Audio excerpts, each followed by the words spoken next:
too. Look at that. They got I don't know, the Planet Shit list that we got here. They got to take out like 20 machines. They redid it, but man, the new tanning booths in there. I tanned once. It was like tanning for 5 days in the old ones. It was crazy, man. Nice. Yeah. I wish I had tanning fucking things in my gym. They got the new hydro lay down massage beds in there too. They're pretty badass too, man. They're like these big, huge lounges. Yeah, it's over. That's right, infidels. The flag is flown. We were going live. I was dared that I wouldn't do it, and I did it. I pressed the start streaming button. So you never know who might show up. Phil Farda. I talked to him earlier today. Yeah, and he's got some shows coming up. Unfortunately, I can't be there. But shout out to my girl Joanna Elise, going to be hosting, so I'm pumped for that. But we're here just a little bit early as we get our what do you got over there? Salad, no carbs. Yeah, right. Get raw it chicken. in there, right? Raw chicken. Oof. No, he's on the boxer diet. He's got the official Conspiracy Horseman shirt on tonight, looking real good, real nice. A new shirt just went up at ProWrestlingTees.com/SEG shirts from our man Big Sal. Obviously, I forgot. Super talented. So you want some of Big Sal's art, be the first to grab that shirt. I think it just went live this week. And because of fucking Hans, I had to fix it. There was a mistake that I left out in doing the touch-ups. So Hans smartened me up before it ever went live. Okay. So nobody will get the special shirt. Thank you, Hans. Yeah. So yeah, so over there. I'll show you shirt too. That looks really nice. You know what? I got this shirt. I'll try it on. I'll say it's a little tight. Makes me look a little jacked. So Yeah. I wear it when I walk around, when I go food shopping and stuff, trying to impress the ladies, the giant. Yeah. Does anyone ask you what you're going to show them and like really go into that trap? No. It's actually, people look at it because I used to have a What's a You shirt similar to this, and it just got destroyed. My wife threw it out. So I wear this one. I feel the same. I feel as if this replaces it. Nobody pays attention to it. I just like the flying Crip colors, and I think you look good in blue. I'm used to you in green, or something. I like that, man. I look good. Even Blue World Order taking over. Well, I still never got my application form sent back. I did apply to become part of the Blue World Order. Never got a headband or my application reviewed or anything. So well, I got thrown out of it too for fucking up the WrestleMania bookings and not being a mark and flying myself in. That was it. That was all she wrote. But appreciate you guys filling up the chat room as we are about to kick it off here in less than 60 seconds. Twitch, right? Yeah, we're at twitch.tv/Conspiracy Horseman. Bang Biscuit in there. Every week I forget. Get your signs from Bang Biscuit. He's doing for $50. He did this awesome Conspiracy Horseman one behind me. He's done Stevie Richards Fitness, Russo brand. Oh, Sal, where's your sign? Well, here's the thing, Papa Don. I don't have a sign. Where's your sign? You got the old USA behind you. Yeah, I've never. I thought he did that sign behind you. He gave you half a flag. Yeah. No. Some kind of half a flag over there. Y'all, infidels. 6:15 official. Send up the emergency flare because it's time to call. Call the emergency flare. We need some rescue help here. Twitch.tv/Conspiracy Horseman. HackerHameen.podbean.com. RussoBrand.com. Doing it real big, as you know, Conspiracy Horseman, you guys, Wednesday night. All the real brothers are here, not good brothers. We're heels over strong, always. Your tag team champions wherever we go. We may never give any belts back. You never know. We might just melt them down and make swords out of it anyway as we ride across the plains tonight with Stevie Richards, Hacker Hameen, GGP, and Big Sal, the God himself. GGP and AEW, I still bring trouble to. Throw raps in your sleeper hold. Quick to snuggle you. Dart, heat your breastplate. Meet your death date. Rook down to E4. Look, it's checkmate, infidels. And that's right, you just went down quick as the big ship does tonight as we talk the conspiracy behind the Titanic. YOLO. There's no saving you now, infidels. Yes, we're back, infidels. It's going to be a interesting, fun night tonight. This is a pretty violent opening. That's good. Did you like that? Yeah, you gave me an hard on. Well, I wanted to, you challenge me. You say you won't do it. I got to step up to the task, man. Fucking hey. I'm not the veteran in this locker room. I got to dance when you guys say dance sometimes. That's just how it is. Is that how it works? Nobody fucking listens to me.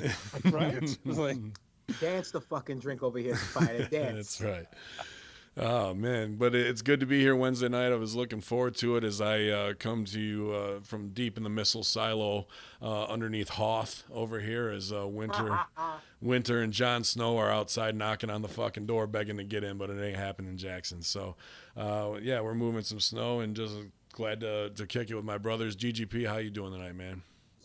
I am doing well. I'm glad that I'm not in your neck of the woods because I saw that picture and it brought a tear to my eye. Yeah. And I feel sorry for you, Stevie. I know it gets a little chilly down in Atlanta now. I hope you have a nice, comfortable jacket that you got via email or at one of those places where you buy your clothes at. You know, I know wherever you buy them. I don't know what store you shop at. But I hope you're okay. You don't get sick.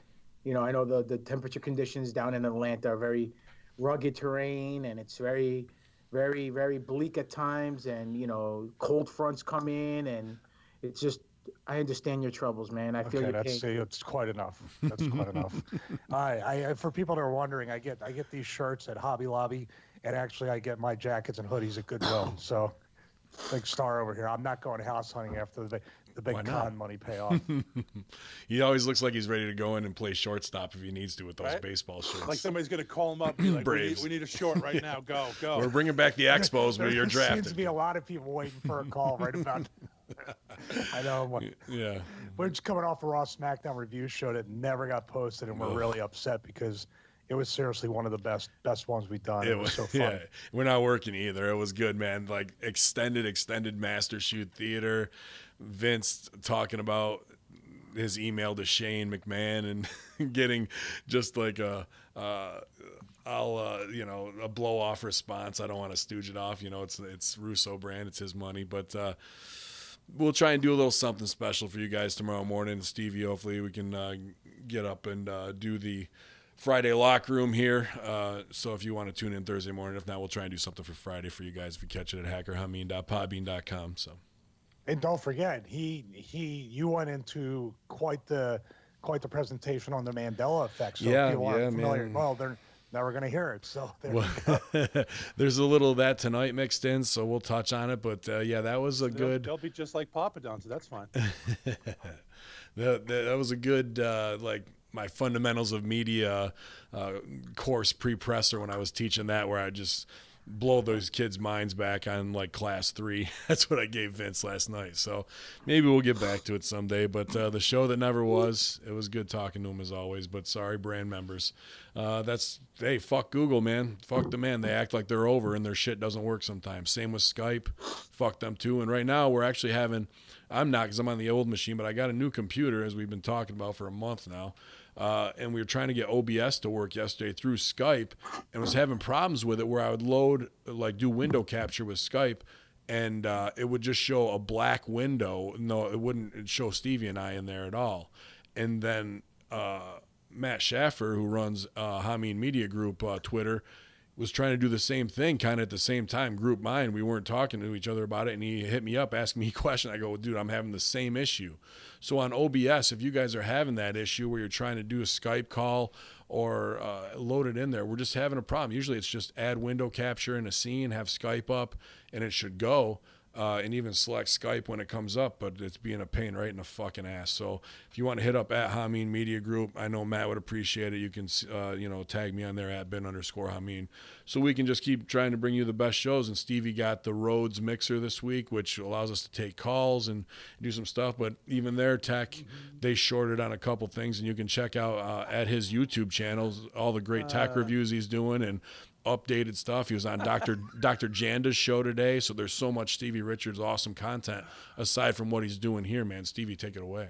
No, there's only about 75% of the content I'm allowed to do without it echoing and becoming 150% of my content. It's just like anything, man. Today, like why do these companies half-ass what they do? Why the society and the world doesn't seem to want to put in like just decent work to put something out? And it's just crazy. And that whole thing with OBS and Skype, I actually emailed Skype tech support, and you know what they answered me, like how to fix the problem? What's that? Turn it on and off. No, vote for Hillary in 2020. Oh, that's good. That's how it goes. Because they're all run by the same. Yeah.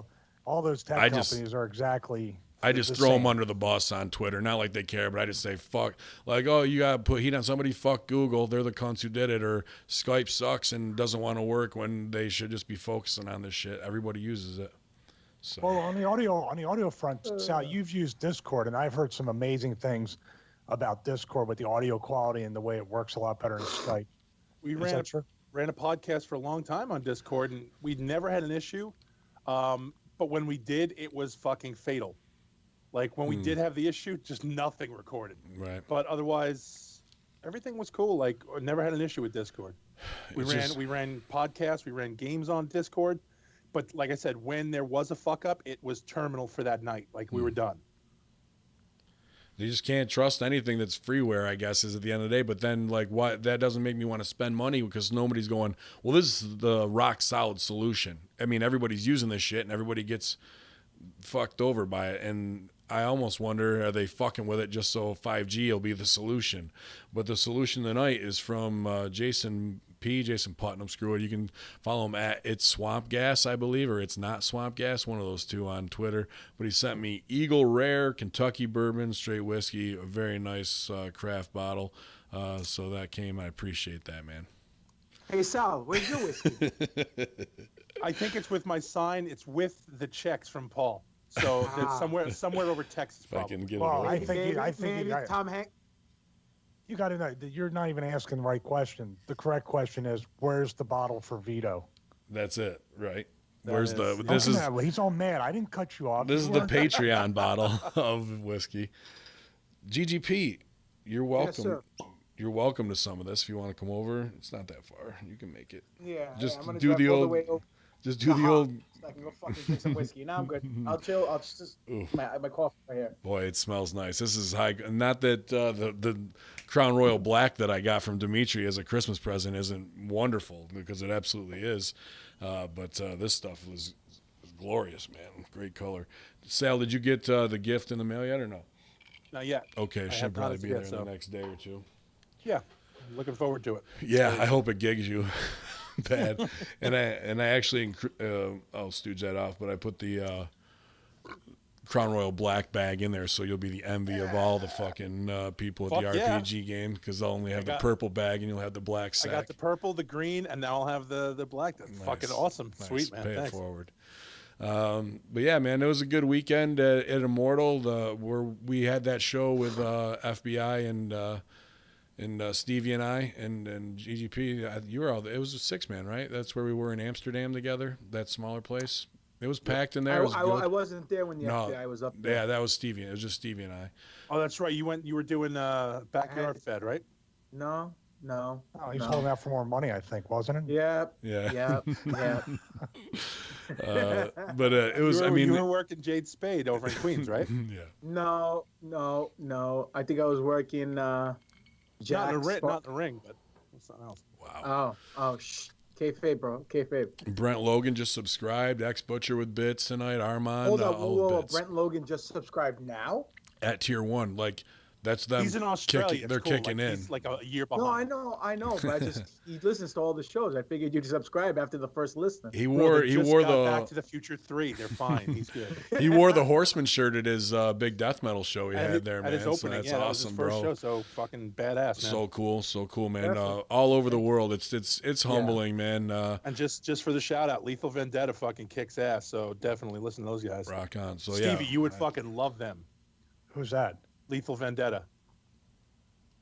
Brett Logan's band. They're Australian metal band, man. You got to check them out. Oh, okay. Yeah, I'd like to listen to some of that. Did he do 80s stuff or? Yeah, they do a really sweet Air Supply cover.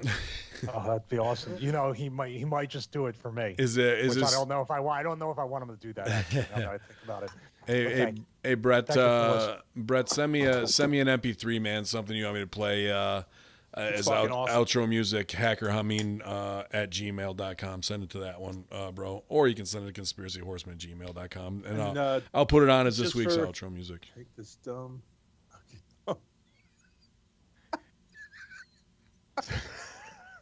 Recaps. So just for Justin French. Yeah. Because he's asking, I'm drinking Miller Lite because I had company and people left it at my house. So I drank. What, There's nothing what wrong with terrible Miller Lite. friends you have. Miller Lite's awful. And they're never invited well, back again. They're girls. They're lesbians, so All right. they're fine. Like lipstick lesbian or like No, they're softball shoot- lesbian? they're shoot lesbians. They Like wrote Stevie, they like wrote Stevie Richards They're like lesbian. they're like Republican lesbians. right on. Nice. Right? So Stevie Richards lesbian. Gotcha. Right. So yeah, but aside from that, so after the Miller Lite, we're going to the earthquake. We got But we're earthquake back at Girthquake style. Yep. Yeah. Oh, you guys missed some grade A Drink- fucking Nia Drink me, Jax boy. po. Yeah. Drink me. And then we're gonna win the elimination chamber, and you girls are all gonna see the power of Tamina and Nia. It was brutal Monday, Tuesday. Possibly the two worst shows back to back, especially as a go home.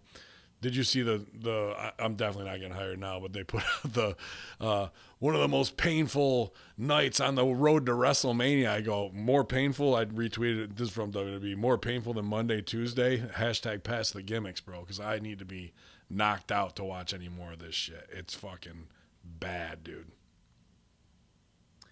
I would agree with that. Yeah, every one of they did the same exact two women. They got the tag team elimination chamber, and they all did Two girls, one cup? The cuts of the two shot. The cuts of the two shot, like where they did the two cameras, was the What'd same you call them? cadence, the same. What's that? Oh, you said cuts. Never mind. Go ahead. Yeah, well, no, Ben was calling him. Ben called him that on the show that doesn't exist anymore. Yeah. But they were queuing up the NXT rehearsed, scripted. I wouldn't doubt they had a teleprompter. They literally were reading, like at Elimination Chamber, you're going to see a whole new Riot Squad. Yeah, there's a little- the new right. you know, We've had each Like, they other's had to backs turn the since page. day one. Yeah. Nobody, dude. You It was guys are gonna see a whole new. it was like a cold Riot read, bro. Squad. It was bad. Who are we? Oh, So we're it was like Don Morocco, Fuji Vice. no. That's that was meant. That No, was I mean, meant it's to good be. laugh. It's bad, but it's still funny. Yeah, dude. It I was, would have it popped was at the end brutal. if it would said, "Go fuck yourself, San Diego." So yeah, I mean, we survived it, and then everything that we were tortured for didn't make the air. I feel bad for Vince, man, but the payoff on the Shane thing is he pretty much goes in back and forth email correspondence with Shane, telling him the show is the absolute shits without saying those exact words. Shane doesn't. He puts it over, but then doesn't, and then he just goes that he'd be interested in doing as a, outside consultant or whatever, and he goes, "I'll pass it forward." He got that blow off, dude. I was like, wow. They just clueless of what they are missing out on. It's so bad, man. They just dropped storylines.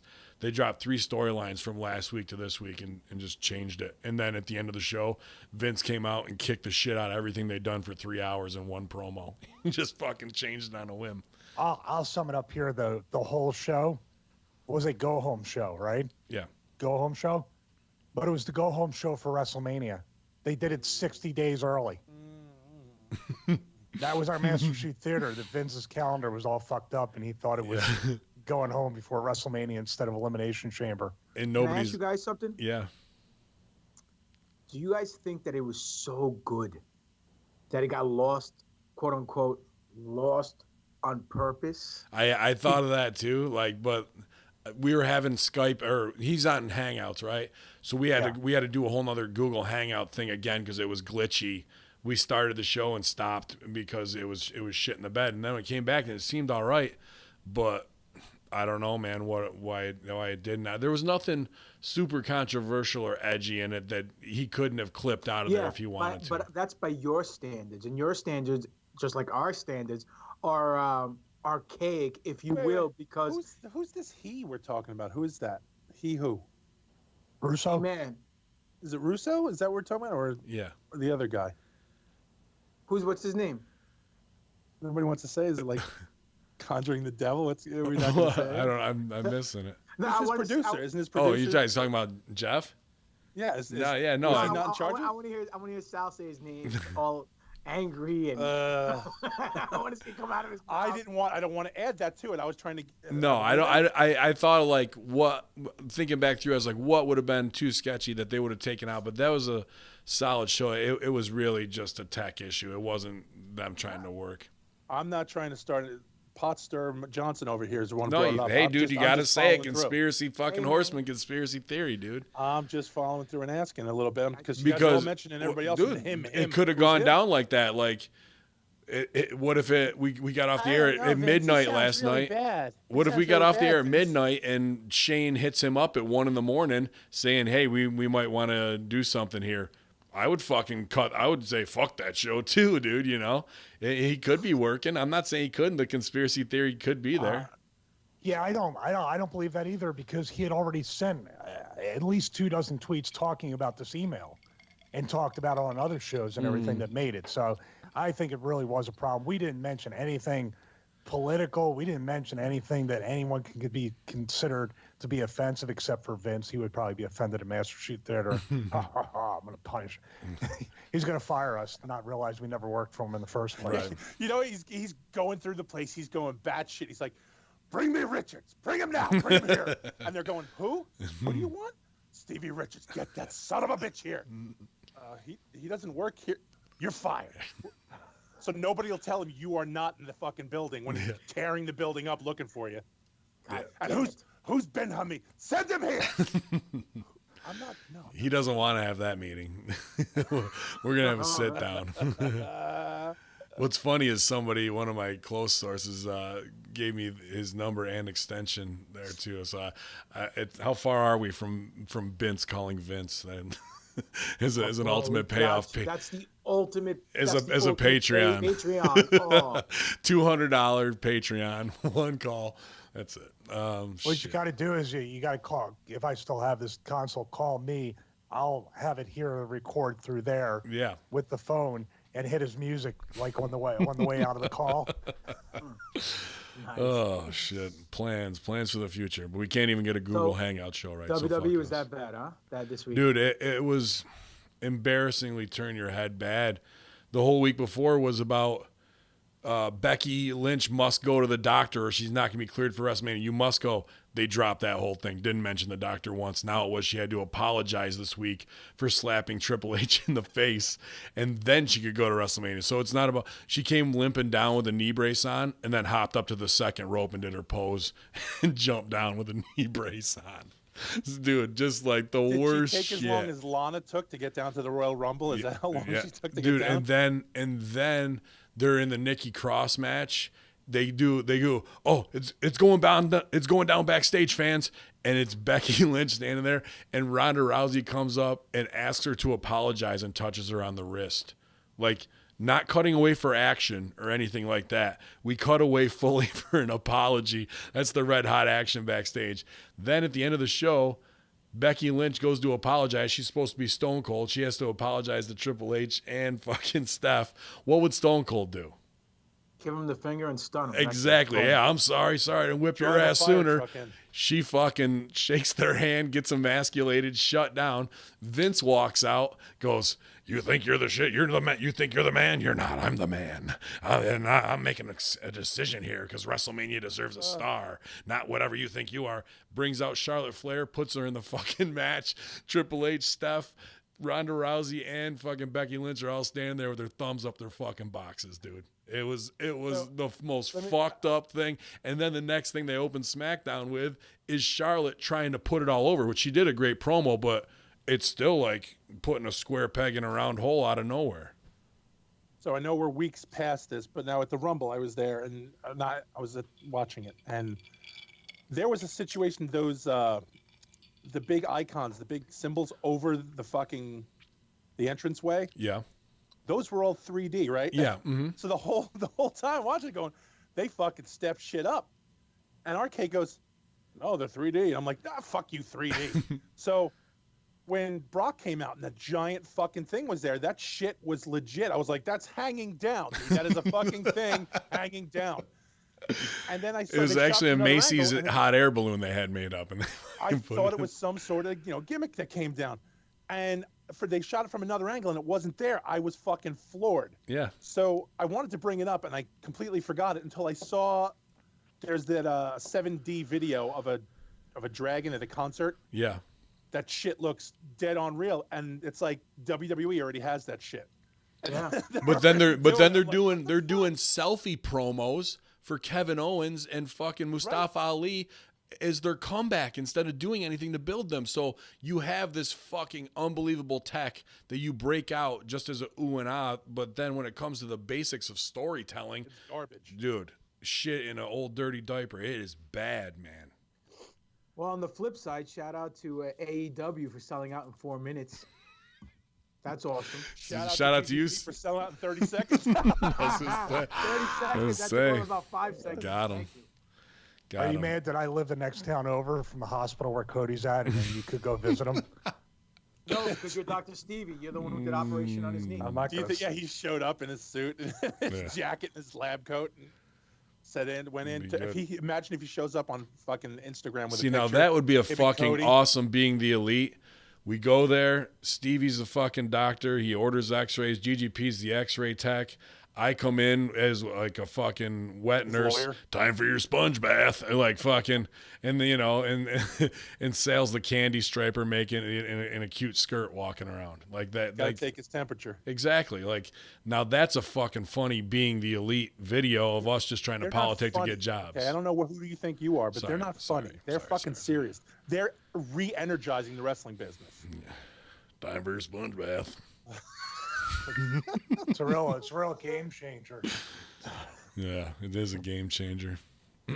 So, all right, guys. Well, one thing that we could kind of transition out, I saw people were talking about the doctor there as I buried it on wrestling, but did you guys see that with Dr. Oz totally flipping and putting over the Monsanto fucking brand, like conventional food, like on his show, like just like they turned the fucking switch on him, like, nope, now this is how you're gonna fucking dance. Not that like Dr. Oz is some fucking soothsayer where I'm like, can you believe it, Dr. Oz? But like, But he is. He is Nancy Brown's doctor. yeah, exactly. That's their deal, right. man. But I'm not Nancy Brown, so Oprah made him too, right? yeah. Yep. No, that's Dr. So- Phil, I thought. And No, and Oz, Oz. too. She put him over. If you notice, all their sets look exactly the same, like an Oprah style. light production. So- blue wood grain back. Yeah. All that shit's psychologically researched to have to give you an operant conditioning feel for sure. Same as It's all casinos. professional. So that was kind of fucky. And then what else were we passing around in the chat before we get to our main topics? We had a couple things, man. I wanted to do just a particular pro wrestler, and I'm sure there's some narrow it down because there's so little of them that do it. He was telling me through Facebook like about this before, like why is everybody all like up in arms about GMOs and all this stuff? It's amazing, and you put it in your body. Food is just food. It doesn't matter. Macros are macros. Who's And the I US put agent? what's that? U.S. agent? U.S. agent. It's comic So- book reference. My bad. So I go, and he goes, it doesn't bother me. And I put all that stuff in my body. It's just as natural as anything else. I go, dude, you do fucking steroids. Like, what are Right, you talking? Like, hey, it's just like, that's your analogy. You're talking about all this stuff and it's not really a big deal. And you're doing something completely that could fucking do some long-term damage to you. So, and I go, Monsanto thanks you because now you can blame it on the steroids. Yeah, right. Might as well just get it right in there. Put it And right. that's the thing. It's like once you come to the realization that you're gonna get on the gas, and that's what's gonna make you better. Once you do it, like you've already sold it to yourself and whoever you're speaking to, and I don't know who that is, but whoever you're speaking to, Guerrero. Jay Uso. ish. So whoever's on the gas ish, it's once you decide you're going to do it, you've already talked yourself into it. It's not harmful. All it is the hormones that I normally put in my body, but just more because my body is lacking. Now I'm making it better. So you've already discussed this with yourself, and you've already made peace with it. No matter what you put in, you're okay with it. So of course they're going to be like, "Whoa, what's the matter? Gee, what's Monsanto? Who cares what they put in? Because look what's in me now." Is it Mr. Man? Was Mr. Man on the gas? Yeah, I'm always He's having on the gas. great He needs to get his money conversations back. with him. Always having great conversations with him. Oh man. Hey, listen, I wanted to say before, I have an idea. Uh-oh. Okay? Don't give back the belts. Melt them down. Let's make some stilts. You asked me about it yesterday too. I just haven't gotten Alright. to the fucking post office. Make some gold teeth. No, some stilts. Some Or stilts. fucking yes. This way he's almost as tall as everybody else, but he's Almost. just chest level now as opposed to kneecap level. You know what I mean? I think it'd be good. It's strong. Dude, I dare you guys to put out a phony. I dare you to put out a funny story. What's that? Oop. You were glitching out. You glitched out for a second there. What'd you say? Me? Yeah. Mm-hmm. I didn't say anything. I was scratching my arm on the desk. All right. Something happened. You sped up to the speed of light and started talking. I said it would be a gift for Chris Envy if we get him those stilts. That's all I said. Did you hear that part or no? Okay. I did. I didn't actually. I didn't hear anything before that either. But I did. Wow. I was gonna say. How's your mic? It's the console. I was gonna say, it'd be funny if you put up some story to see if it gets any traction. Like crop that picture of me and one of the Usos from he came to my show. I didn't go to visit him, Right. by the way. But say Stevie Richards and Jay, I think it was Jay, and Jay Uso signed with AEW as a tag team. They're twins, of course. I was like, I saw him and goes, "Hey, you." Hey, no, that's what he says to everybody. You were supposed to go. Jay, what's Jimmy?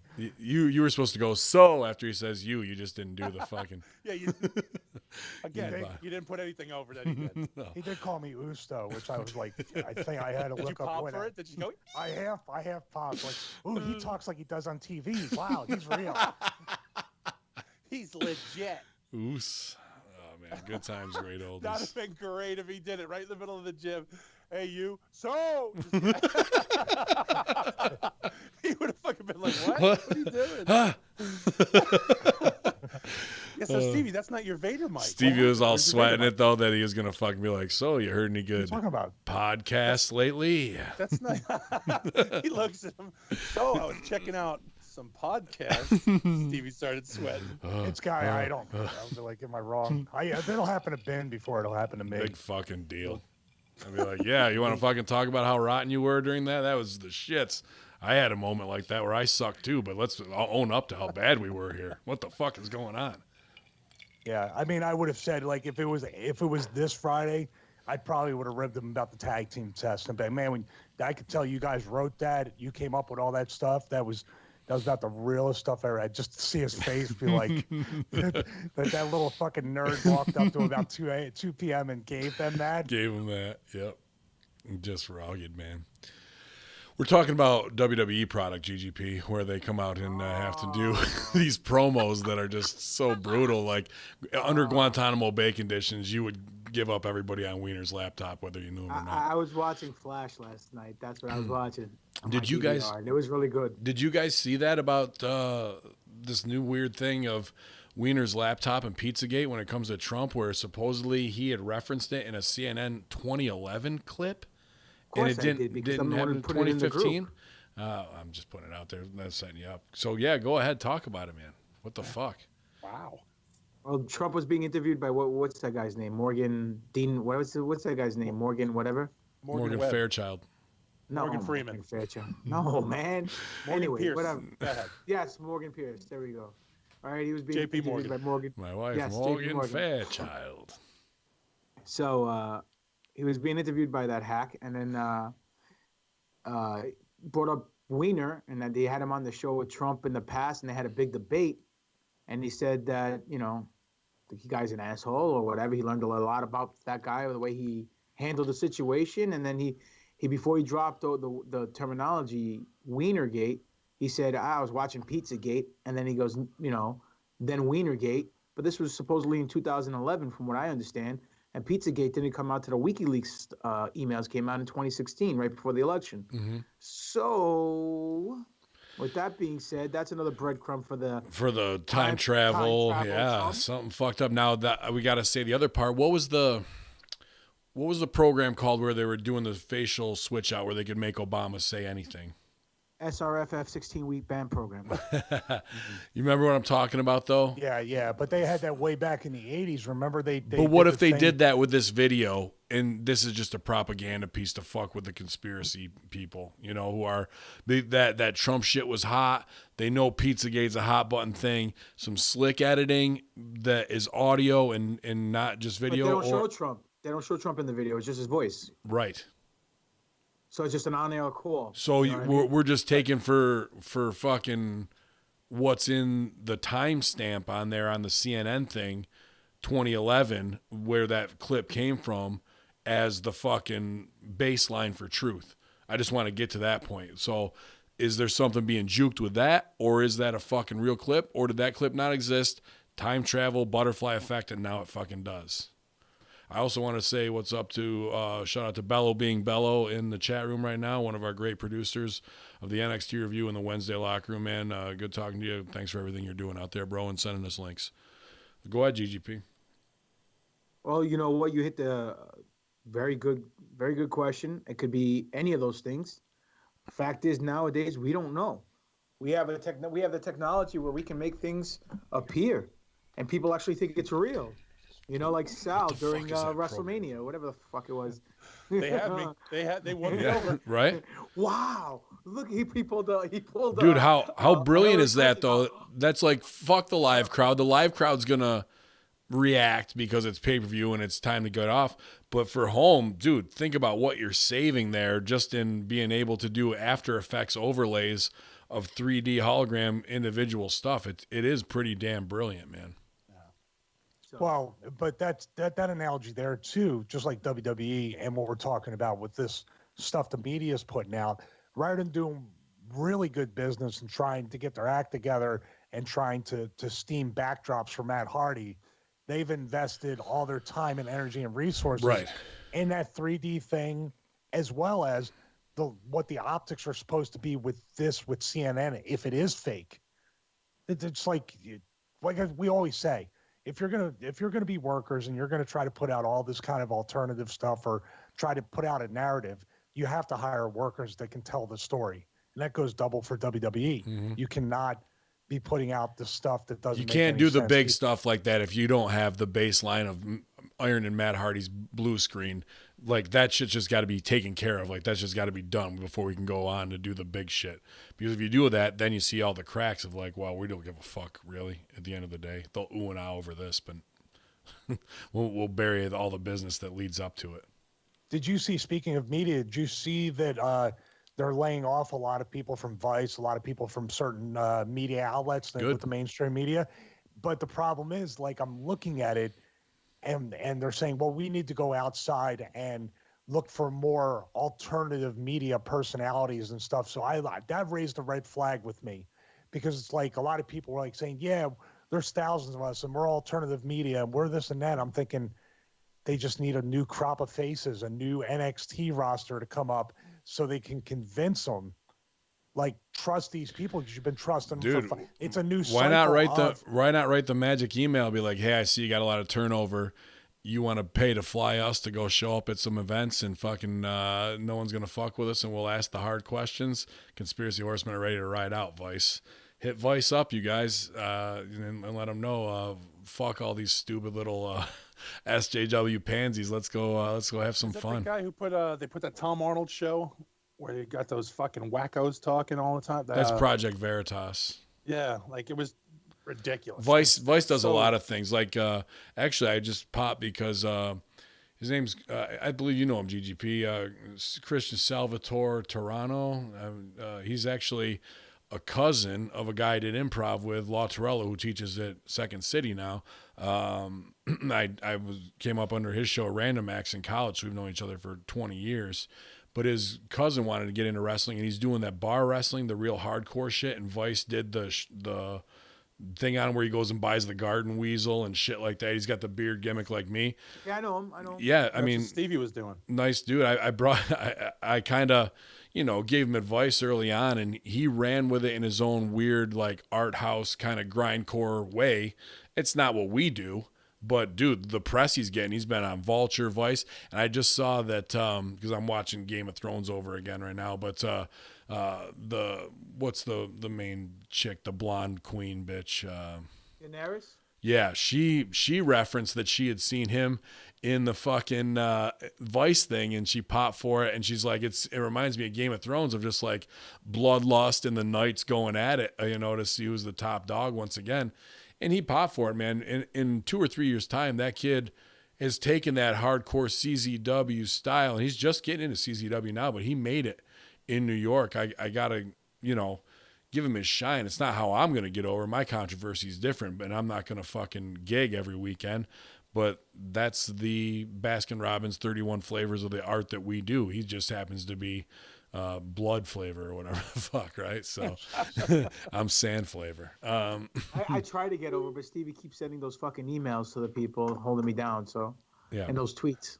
Makes the phone calls. Yep. Sorry, that was a long route to get to the Game of Thrones that she was putting him over on Vice. So that was an interesting thing I saw right before I came on the air. But hey, if these, communications majors who were hot because they got hired under affirmative action, but they really don't have any fucking story to tell because they haven't lived a day in their life really, are getting axed. I don't shed a tear for that. That's a spot for somebody like us who can actually slap some fucking sense into some people and not sell a narrative of what Vice wants to push. Well, not for nothing, but if the four of us ever got hired, we get fired twice as quick as we did get hired because we don't play by their rules. Right. So. Well. Haven't we proven that with TV? Yeah. Yeah. So TV? Like we were fired before we were hired. So. They love you guys. We love you. They love you. Oh, all right. Yeah, apparently they love the fuck out of us. They love us like I love Tina. So that was. The other thing I saw. We look forward to losing more TV shows in 2019. I can't wait. Yeah, please, if you I think we need to set a record. We are all very good actors, and we are amazing professionals. So please, if you want to have us fired before we're hired for your TV show, give us a call. Let us know how awesome we are. We did. We lost 2 TV shows in 2018. I think we should go for 4. I think. I was going to say 3. I think we can do 4 this year. The best part about that was what we determined that they said, because they were very vague, except for the love part. They were pretty dead on. When they said well, exactly what got us on their radar and got us over was the thing that lost us the TV show. You guys are amazing. You guys are awesome. You don't take any shit from people, and you guys are just honest, and we love that. We can't have you on the station because you guys, just the things you say. I'm sorry, what? Because you don't take shit and you're honest.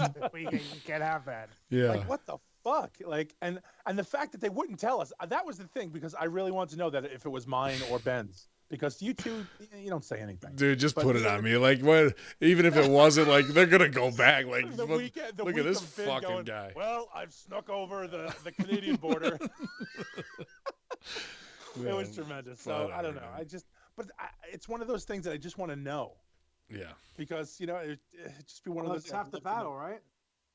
Yeah. That is true. And that's a G.I. Joe reference. Yeah, I know the Weather Dominator. I got it. Yeah. Stevie, one thing I saw in Secure Team 10, there are these supposed explosions in the upper atmosphere that fucking the International Space Station was taking from. And when you zoom in on them, they look like fucking nuclear blasts going off. And they're like, oh, it's just, something that happens in the upper atmosphere with this new anomaly. I'm just like, what the fuck? It wasn't like one, there was 4 of them that they had pictures, and a new anomaly. So new anomaly in the upper atmosphere to me means one thing. I got to defend. Yeah, I got to defend my Planet X Division championship, man. Did you see this by any chance in Secure Team? It was, I think, yesterday's. No. Could this also be, besides Planet X, could this be Reagan's Star Wars? Could it be? Yeah. Is something going on? It's been in there, and people are trying to shoot. And what if there's aliens in? What if there's aliens in that fucking part of the atmosphere, and they were actually being fired upon with nukes? Is what I was fucking thinking. Like we talk about, we've seen these. It was that big, by the way, dude. It looked like dude. Yeah, man. Remember when Superman threw that shit in, and when Quest for Peace? Yeah, it was that level of shit. They looked like nuke explosions with mushroom fucking clouds, dude. And so, but it comes from the ISS. So is that some bullshit graphic again from NASA? Who the fuck knows? But the fact that leaks out, like, are we attacking alien ships with nukes that they thought were cloaked, and we somehow found a way to do it, and we're fucking hitting them, like Independence Day in the upper atmosphere? Or is some Planet X as we move through the galaxy, Saturn style, when we moved into a heliocentric model, is something really happening around us as we traverse through the universe. GGP? Maybe it's Anaya Snack's fart. Wow. I don't know, dude. I have no idea. I haven't seen it, so I can't comment on it. But your assessment is very valid on both points. It could be something related to aliens and some kind of intergalactic space war with Space Force and a secret space program, or it could be, some after effects or chunks from Planet X that are coming into our atmosphere and they burn right there, And who knows? It could be a matter of different things. Sally, you take it. I'm going to try and look up this Secure Team 10 video and see if I can't get let me. You know what? I'm going to take it for 1 second. I'm going to bring it to the chat room because we are right here. Hey, Benet, let's see, what the fuck is your name? I got to kill this cat. Ramsey Benet? Benet Spinoza, 12. Dude, shut up. My theory is that when WWE has Ric Flair's birthday bash on Raw, Becky Lynch will invade Raw. Nobody fucking cares. Oh, yeah. Not only are you talking about a garbage product, you're talking about the women's thing, which is even worse. No one cares. And if you keep posting it, no one will care again later on.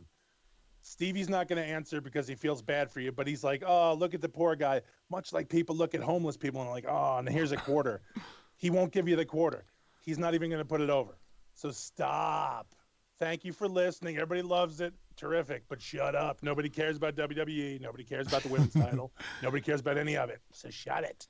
Yeah, that's Thank you for listening. By the way, we appreciate you don't have to shut it tomorrow at 8:30 a.m. when we're back with the Locker Room Friday. Jump on there, but this is Conspiracy Horsemen. Go to the fucking wrestling show and talk about it. You guys will have a great time. I'm sure Steve will be like, oh, it'll be great. Love it, everybody. But we don't want to hear it now. Nobody cares. You keep bringing it up and you keep repeating the same shit. What would Stevie say? You know what Stevie said. I just wanted this guy to know too. Hopefully you stick around because you're talking about the things you're talking about, and we're about to talk about how the Federal Reserve murdered thousands of people on a boat, just so they could have their money. Yeah. Stevie, I just put this up here. I don't give a fuck about a birthday bash for Ric Flair. So. Because Ric Flair will kill thousands of hookers on his boat. Right. No, that's all you. Somebody's gonna have to just buy Flair drinks. That's all that means. That's all. A birthday party for Ric Flair means $4,000 bar tab. That's all I heard. Who's paying? Not me. Not me. Yeah, Stevie, I just put this up here. I mean, it looks like. Yeah, dude, look at that shit. Again, that looks like straight fucking up, like Command and Conquer shit. Yeah.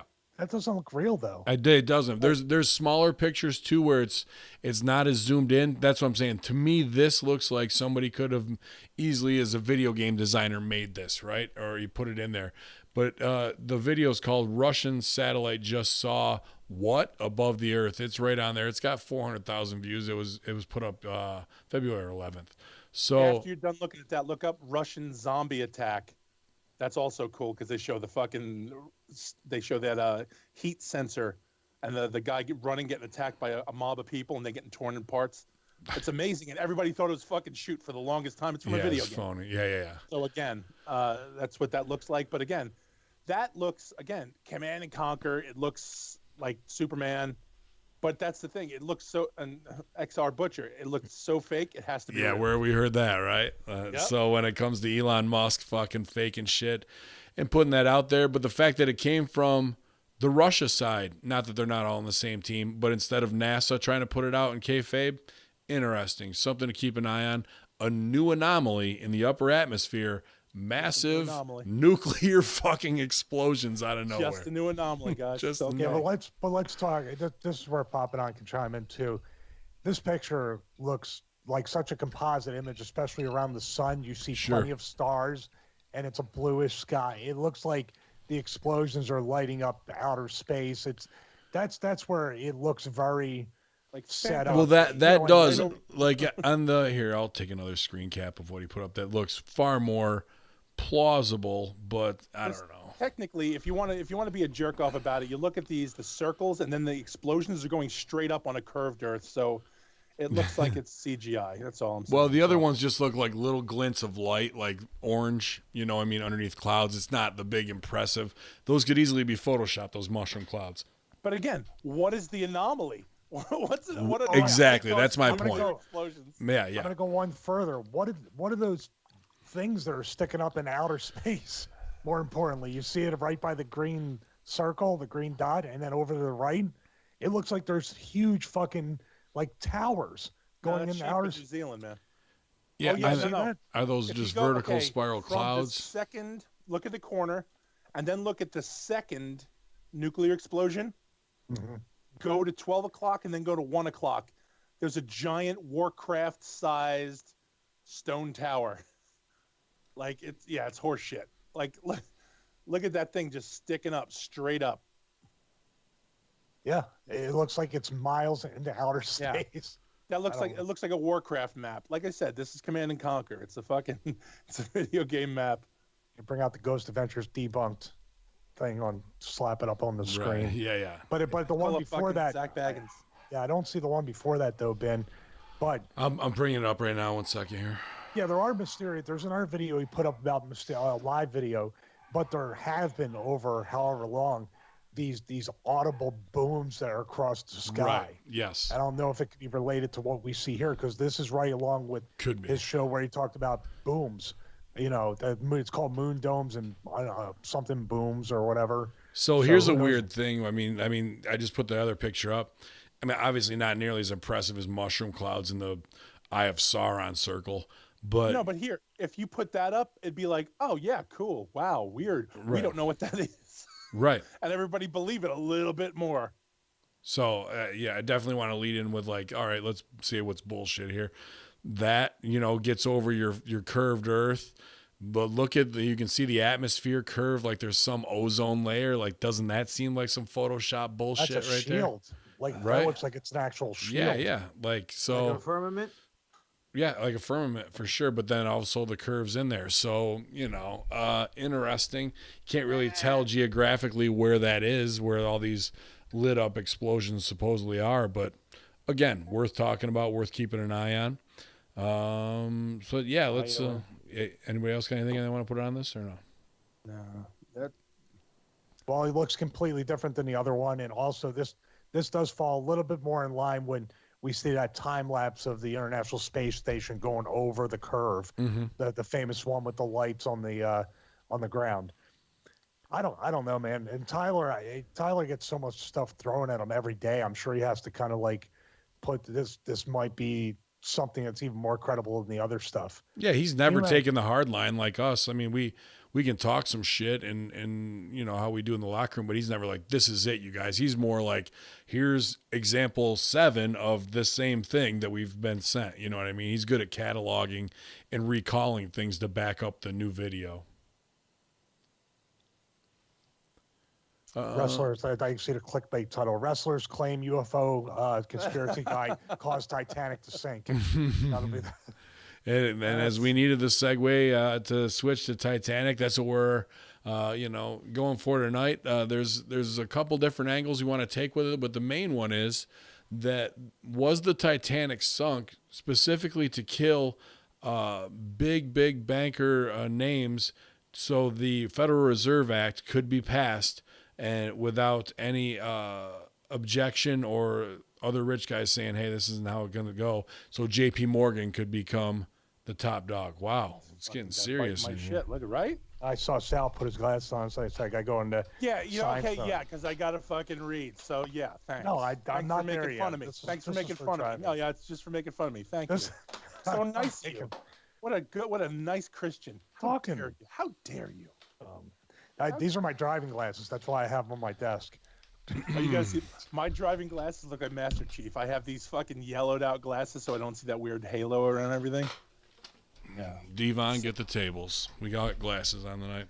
GGP is the only man left with 20/20 vision. I would definitely want to pitch Superior it to you. Greek genetics. That's what it. Greeks invented Let me- seeing. Guess what else Greeks invented? Did you catch on that one? I have no idea Hawaiian what you're pizza talking and about. pedophiles, you motherfucker. How dare We you? didn't invent pedophilia, dude. That's a myth. But let's set it off with kind of J.P. Morgan and the Federal Reserve Act, because that's a bigger piece of that as we play into these three names who were aboard, which were John Jacob Astor, which is very well known, Benjamin Guggenheim, and Isidor Straus were the three that perished, who would have been possibly against this act. Man, you want to take it away? What is the Federal Reserve Act? Papa Don, go ahead, man. This is your gimmick, man. All right, I didn't want to hog the mic, man. No, man. But what happened was in 1913 on Jekyll Island off of North Carolina. Jerk the who off? Jekyll Island.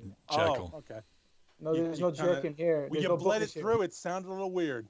Sorry there. I apologize. You sped up on your jerk off again. You did. You were like, I jerked him off on what island? I don't know. And I became champion.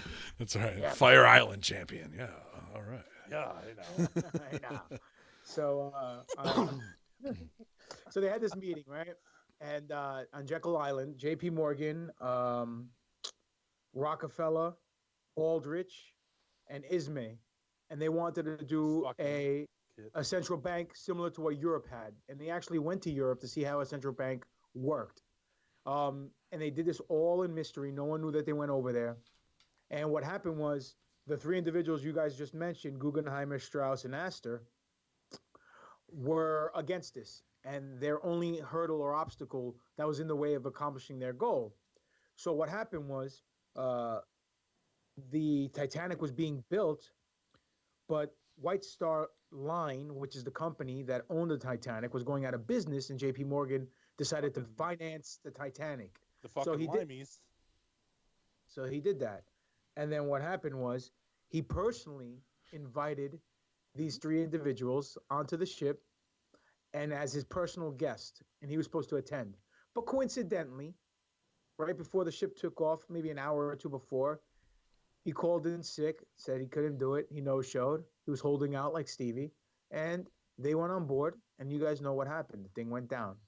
So that's the first aspect about it. Let's just take a break right there. Great info. Yep.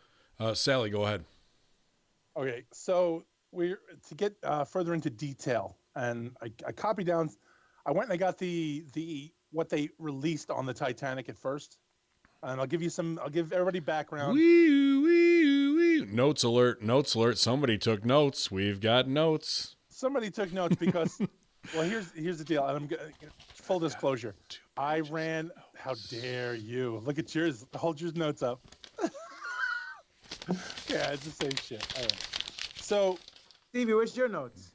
Stevie doesn't need notes. He was there. He knows. All I have on my desk is swam The back. Awakening of a Surgeon by Dr. Dave Janda, available at Amazon.com. Excellent. The book on Well played. pro wrestling, Rip and Rogers' here's book on the pro best wrestling. part. Stevie, that book is more legit than any of the bullshit that has come up around the Titanic stuff. So good for you. on. You're reading actual facts, and this is all horse shit. So, the Titanic, 1912, 882 feet long. Okay? 1912, it cost $7.5 million, which nowadays, that would be $166 million. Just for everybody to kind of catch up on this. Hey, if you add 166, you get 13. Whoa. Ooh, sorry, I got breaking, because I'll forget this right here. This has nothing to do with what we're talking about. Fair enough. Because Charlotte Flair and Ric Flair's birthday. because of Watch that. numerology. Well, I got to say shout out to our other producer, Strangler Steve, Killer Kowalski guys, Steve King.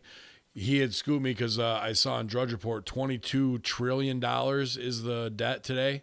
Divided by the number of people in America comes out to 666,666,666 for those who are numerology. Sorry, go ahead. Yeah, that's dumb. So go back. Steve loves numerology. He's great at it, man. But He absolutely is. true. And I a lot of it is envy because I'm terrible at the fucking Chris Envy? at the math. No, it's not that small. My hate is much worse for the numbers. Okay. So the movie cost $200 million, which would still be less than what the fucking Titanic cost to make back in the day. Just putting that out. Wait so, a minute. You just said 166 million. Yeah, but the movie cost $166 million, and the $200 movie million. cost $200 million. Yeah, so how's that less than what the Titanic would No, cost? It costs no, less the to make the Titanic ship. cost less than the movie to make. Oh, I'm sorry. I got Also- that backwards. So they got 3,000 dirty Irishmen to build this motherfucker in Belfast in 26 months. Okay. And it took the crew, once they made it, 2 weeks to familiarize themselves with all the huge decks, all the deck plans. Okay. So this is the basic shit. So now, true story, this is just true talk. I know a lot about the Titanic from gaming. I ran a game where I put people on the Titanic, so I looked up all Shuffleboard? I looked up all the dopey facts, and I found up all these fucking Mark facts about the Titanic, which they tell everybody over and over and over and over. Okay, so now when they tell somebody something different about the Titanic, everybody's like, "Woo!" It's really not hard. You can find out all this information everywhere because nothing is hidden, because nobody cares, nobody listens, nobody gives a fuck about the Titanic right now. Even back when the movie came out, nobody gave a fuck about the Titanic. You could have told them there was a dead alien on the fucking Titanic and nobody cared. So before we get into all the conspiracy theories and how they all get shot out of the fucking water, no pun intended, all this shit went on the J.P. Morgan, Hershey, Milton Hershey, was that his name? I don't know what the fuck his name was, but Hershey.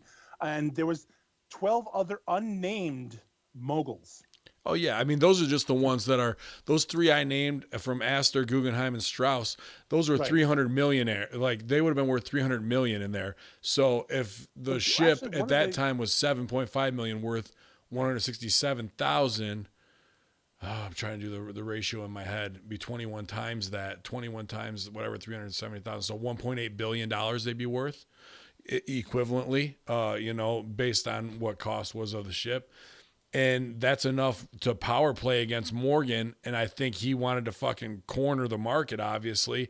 And here's an opportunity. Now, did they fucking purposely steer that motherfucker into a big block of ice? But Sal, what you had said, There's so much involved. I know. But there's so much in between. So there's that. All this up. But it's what happens after what you had scooped me to, which I didn't know, and we'll get to. I'll let you stooge it off.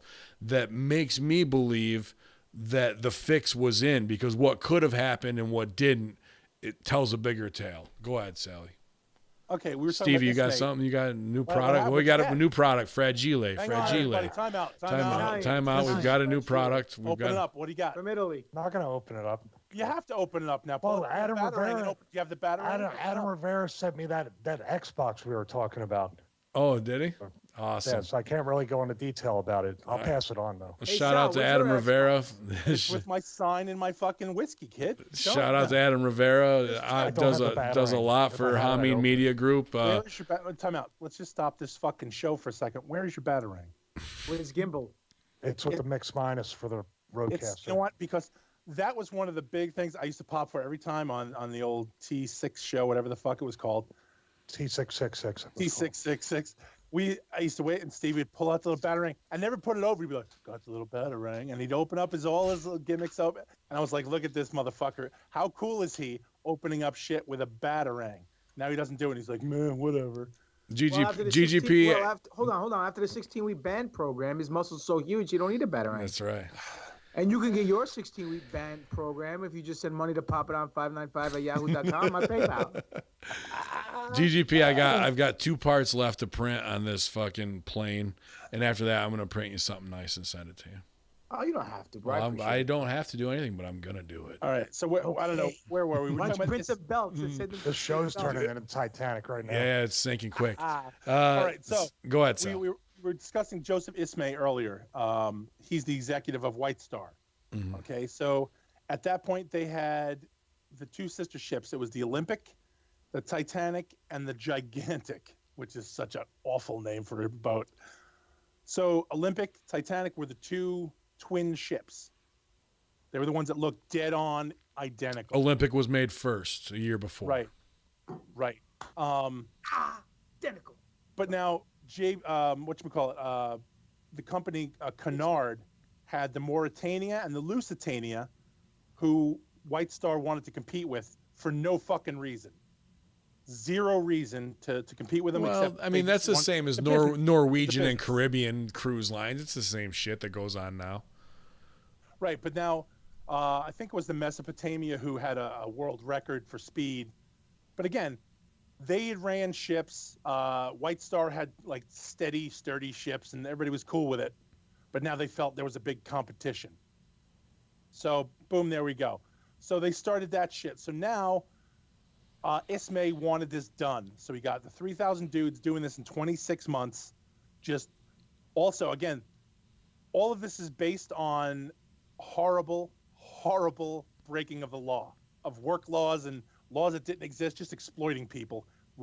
Oh, dude, it's turn of the century. That's what it was, 1900s. Right. Little kids are fucking getting jammed up in industrial shit. I mean, that's whether it was slaughterhouse factories or fucking chimney sweeps. They were throwing a 10-year-old down a well to fucking clean it. So, right. So now, but these guys were basically working like 80 feet up in the air with no nets, sure, no harnesses, no nothing. But they were poor Irish potato farmers, so they wanted to get this shit done, and they did it. And they got it all finished out. So this was all said and done. They were all set to go. Now we get into the what happened, and it's all speculation, but all proven. Everybody proved this. There was a fire in the Titanic in the front forecastle, whatever, however you want to say it. Forecastle. Well, it's a name. They spell it forecastle, but it's called forecastle. Front right quarter panel. Thank you. So there was a fire there that went on for 3 fucking weeks. Yeah. And nobody put it over. White Star knew it happened, but they were like, we got to get it out there. So they sent the ship out anyway, almost crashed the ship on the day of. If they would have crashed it, it wouldn't have went out. Everybody would have been fine. That was the only reason this shit went down. Because technically, this ship was so designed. Now, this another design thing I'm going to spread off for a second. I got the guy's name, the fucking British. From the chat room, Tuddles is saying they used a lot of iron rivets instead of steel rivets as they cut back there too. So you're talking about, just the fundamentals of what's holding your structure together is already compromised. Yeah. The whole thing was a fucking shit show. I'm sorry, go ahead, GGP. I was going to say, I got a couple facts I just want to interject while you're looking for that name, if that's all right. You got it, man. Number one, the Titanic held 60 lifeboats. When it left the port, there was only 20. Nope. Here's the deal. Let me. It did not hold 60. It was supposed to hold 60. Well, that's what I'm saying. According to the people on the boat, it's not measured by the amount of people on the boat. It's measured by the tonnage of the ship. So a ship the size of the Titanic should have held 60. The maker of it, Alexander Carlisle, the British twat, designed the boat, and he said, 48 will be good because that should hold it, which was still okay. But by the laws, allowed him to make 20 because 48 made the deck look too cluttered. Yeah, that's so they were like, let's just do 20 because it looks better. That's one of the few things from the movie, right? 1/3 of the people on the fucking Titanic, which is 33%, which is also numerology. Thank you. But also, here's another coal fact. There was a coal strike by the coal workers. Yep. And what happened was White Star Line bought the actual coal for the ship themselves. And then they didn't have a permanent crew to man. Like you said, all these people got familiar with everything. And it took them weeks to get familiar with everything. And they weren't present because of the strike and the unions. So what happened was they hired a bunch of hacks to do the jobs, and actually hours before it took off, they finally filled the last few positions that were available in order for the ships to work. And problem with that is, if you have guys who don't know what the fuck they're doing, how the hell they're going to be able to do what they're supposed to do? And the third fact that I found out about the Titanic was that the second officer in command, left. He bounced. He took a powder. And accidentally took the key with him that was for the room with all the binoculars, so they couldn't see in front of them. So they were going on the trip line. Dude, there was no radar. They had none of that shit, and the fact that they don't get into why that dude left the ship in such a rush. They said he was so upset and rushed off the ship. They don't get into why. They don't even mention why. Does that feel like a mob will fuck up your family if you don't get it? We know that way they can send them out there blind and they increase their chances of fucking dying. Absolutely. Yeah. And the captain, John Smith, was an idiot. Ed Smith. Ed Ed Smith. Smith? I heard Yep. his name was John Smith. Whatever. Captain Smith, he was an idiot because he got warnings of where he was going. There's a lot of icebergs and it's rough seas and rough area. He didn't slow down, not once. He went full speed ahead. David Blair, second officer, who's the guy who left. He got replaced last minute, like you said. Left ship, went crazy. Like, just I gotta go. Took off with the key, never even offered it. Captain Smith canceled the emergency drill that they have. You are mandatory supposed to have every time you take off out of dock. And dude was like, "Nah, we're good." Blew it off completely. After they just came over from Britain, and people going there and coming back were like, "Dude, there's so much fucking ice," and he's like, "We got it." Preposterous. Got to New York, and they were like, "Well, we're going to do the drill." He's like, "Nah, no need. There's nothing out there. We have clear sails." Stevie, you've worked Wolfie D and JC Ice. Did you have as much problem as the Titanic here or no? No, it felt like that at times, but there wasn't so many obstacles thrown in our way to have a good match. Right on. Dude, this is like this is something like you should make like a loose change type documentary about. Right. Because there's so many. It's a but not as quite as Awful. It's not out there. That's what I mean. Awful. But you're looking at all this stuff, you're adding it up. If we were in the center of all this, being just regular citizens with no power and not the Federal Reserve behind us, and literally we were that close in degrees of separation to that many people dying, you don't think anybody would come to us and say, "Hey man, it just connects." Like you had everything to gain by this ship going down. You were scheduled to be on there and you left. And then this guy left. And then these people replay. All this thing adds up, and you're probably the most powerful person in the world right now. So we got to fucking Sorry, that goes back to Jekyll Island 1913. So Titanic sank April 14th, 1912. Olympic sailed 1911. So this is a 3-year plot with some of the, whether it's the White Star execs where they're invested heavily, wherever it goes, this upper echelon of the conspiracy has to be these guys together with J.P. Morgan. What stood out to me, did you guys see the part about the wreck of the Titan? Yes, I was just about to go into that. So, a book written late 1800s, 1890s, I believe. By Morgan Robertson. By Morgan Robertson, thank you. And it pretty much outlines this hit of a major ship being sunk like this and top political players going down. So, as we've talked about with 9/11 with the playbook, dude, are we talking about early Operation Northwood stuff right here? Like really central bank control, consolidation of the masters of the banking class, getting rid of the plebs in a 9/11. It doesn't matter. Fuck it. Who cares if 700 people, or I'm not sure how many went down. I'm sorry. I should have that number. 1,500. 1,500.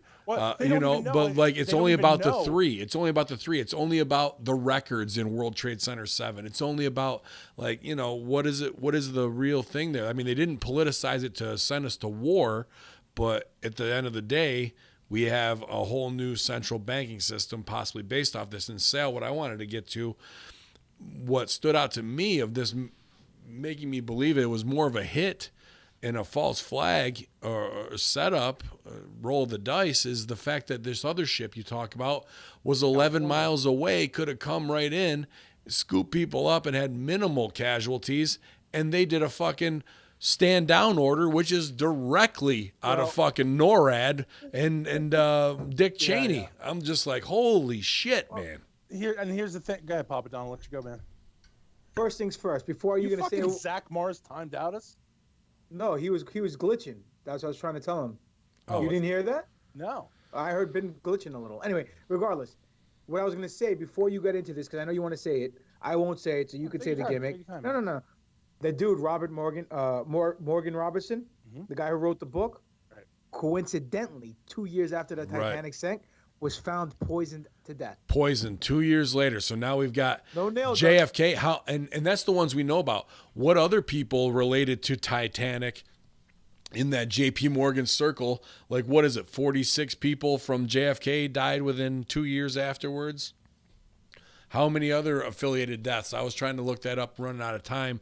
kind of tough to look that up conspiracy wise. Well, think about the other connection that could be a looser connection is William Randolph Hearst, who controlled all the media, Sure. basically Operation Mockingbird in the early 1900s. But also, hemp was just starting. I mean, this was a visceral shift from more Industrial natural era, things sure. in the industrial era, and these guys were playing in the corner of the market for the next 100+ years or more.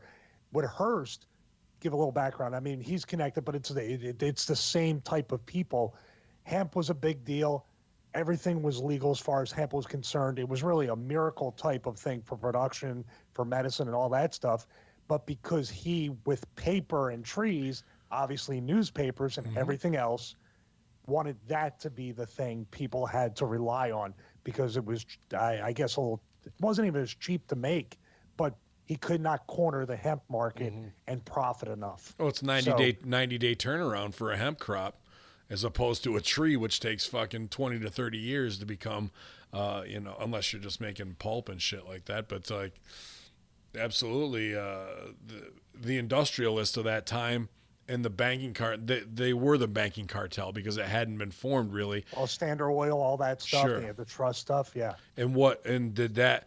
I mean, we always see here, Archduke Ferdinand was the reason his assassination. I mean, bullshit, dude. No one's going to go, they killed one guy, we're going to World killed the War. Archduke. Holy fucking tits on a They killed boar. Marmaduke. Yeah. Oh man, they killed the fucking. Oh no, they killed the head of DOT. Yeah. Oh no, okay. So obviously there's the bigger points at play of like, hey, they're about to fucking really change the whole game. That's why you go to World War if a currency is going to change. Absolutely. Well, Let me John Stockton this to your Carl Malone there, Sally boy. Why didn't the California come and help out? Well, no. Here's the thing. The fact is, there's a lot of shit going on now that they're pulling out of records now. They're saying that it was light displacement. They saw the flares go up. Woo! Right. They saw the flares go up. Woo! Okay. And they thought it was light displacement, and they blew it off. They actually put that over in the original movie of the Titanic, not the Leo one, the like 19 whatever it was. They put over the guy's like, oh, I've seen it before, and he just blows it off. The other one is they're saying that the Californian was sent out with nothing but 3,000 blankets and 3,000 jumpsuits. Okay, they can't prove it. They can't. That's one of the other things that they just don't. They can't prove it. They can't not unprove it.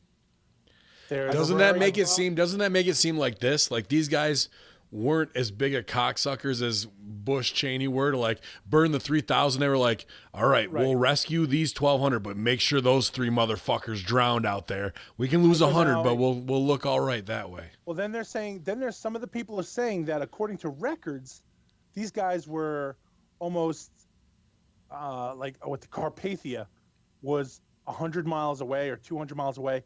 They didn't rescue the people on the Titanic till 4 a.m. The Titanic should have sank in an hour. It lasted for 3.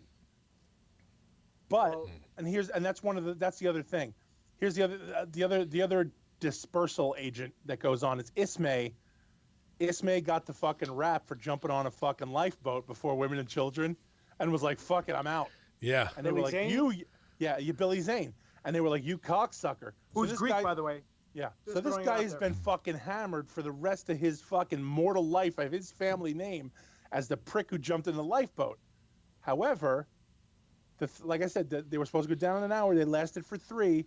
One of the survivors said that one of the other first mates were like, no, the Californian is on its way.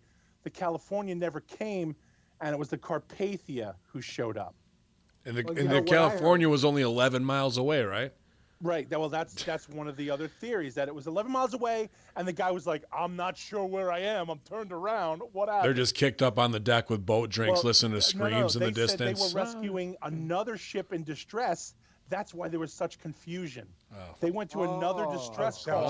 Sounds like a military exercise. Yeah, those 2 ships within 11 miles, both in a distress call out of nowhere. I just fucking I don't know, guys. It's just it. They were like, we went to this other distress call, so we weren't sure what happened, so we went to the distress call that we got, and it wasn't the Titanic, who they seemed to be prepared for.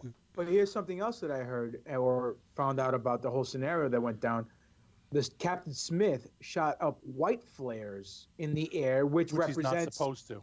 Yeah, which represents partying and having everything's okay. It's just for shits and giggles. He was supposed to shoot up red flares, and there weren't any red flares on the Titanic. On the boat. Yes.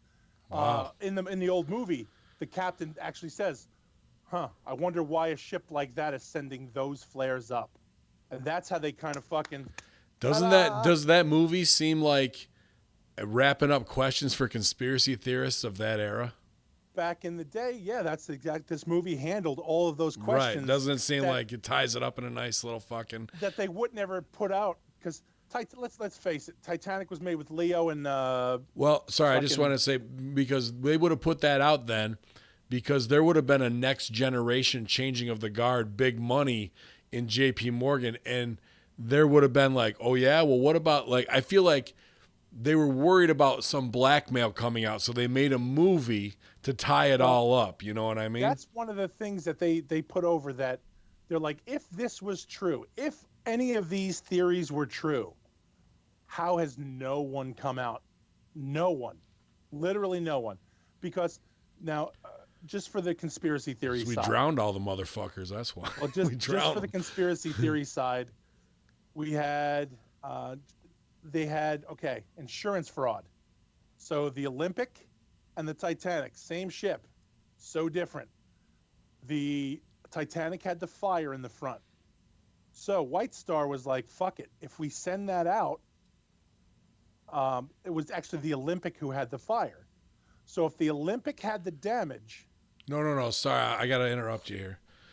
Right. So the White Star had the Olympic and they look very similar. And this is a big conspiracy theory that they think the Olympic was swapped in. But then when Cameron went down there, James Cameron with the fucking thing, they had the actual serial numbers that matched off of some shit. And said it took a weekend to do. Yeah, and the B deck doesn't match up. The B deck matches the fucking Titanic picture. So much doesn't match. So that's an easy conspiracy theory that's kind of been debunked by people on the scene. No, go ahead.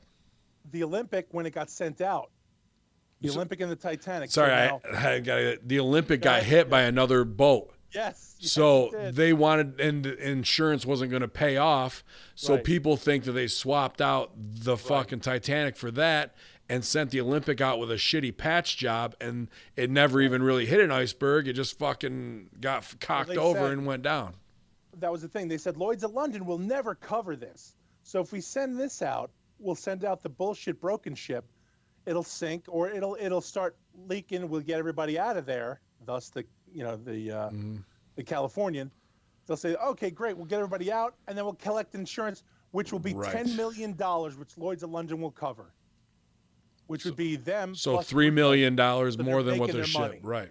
Which is again, here we are. Pull it scenario, World Trade Center 7, just repeating the exact same bankster, big money, security insurance frauds to get max value on fucking over their own property.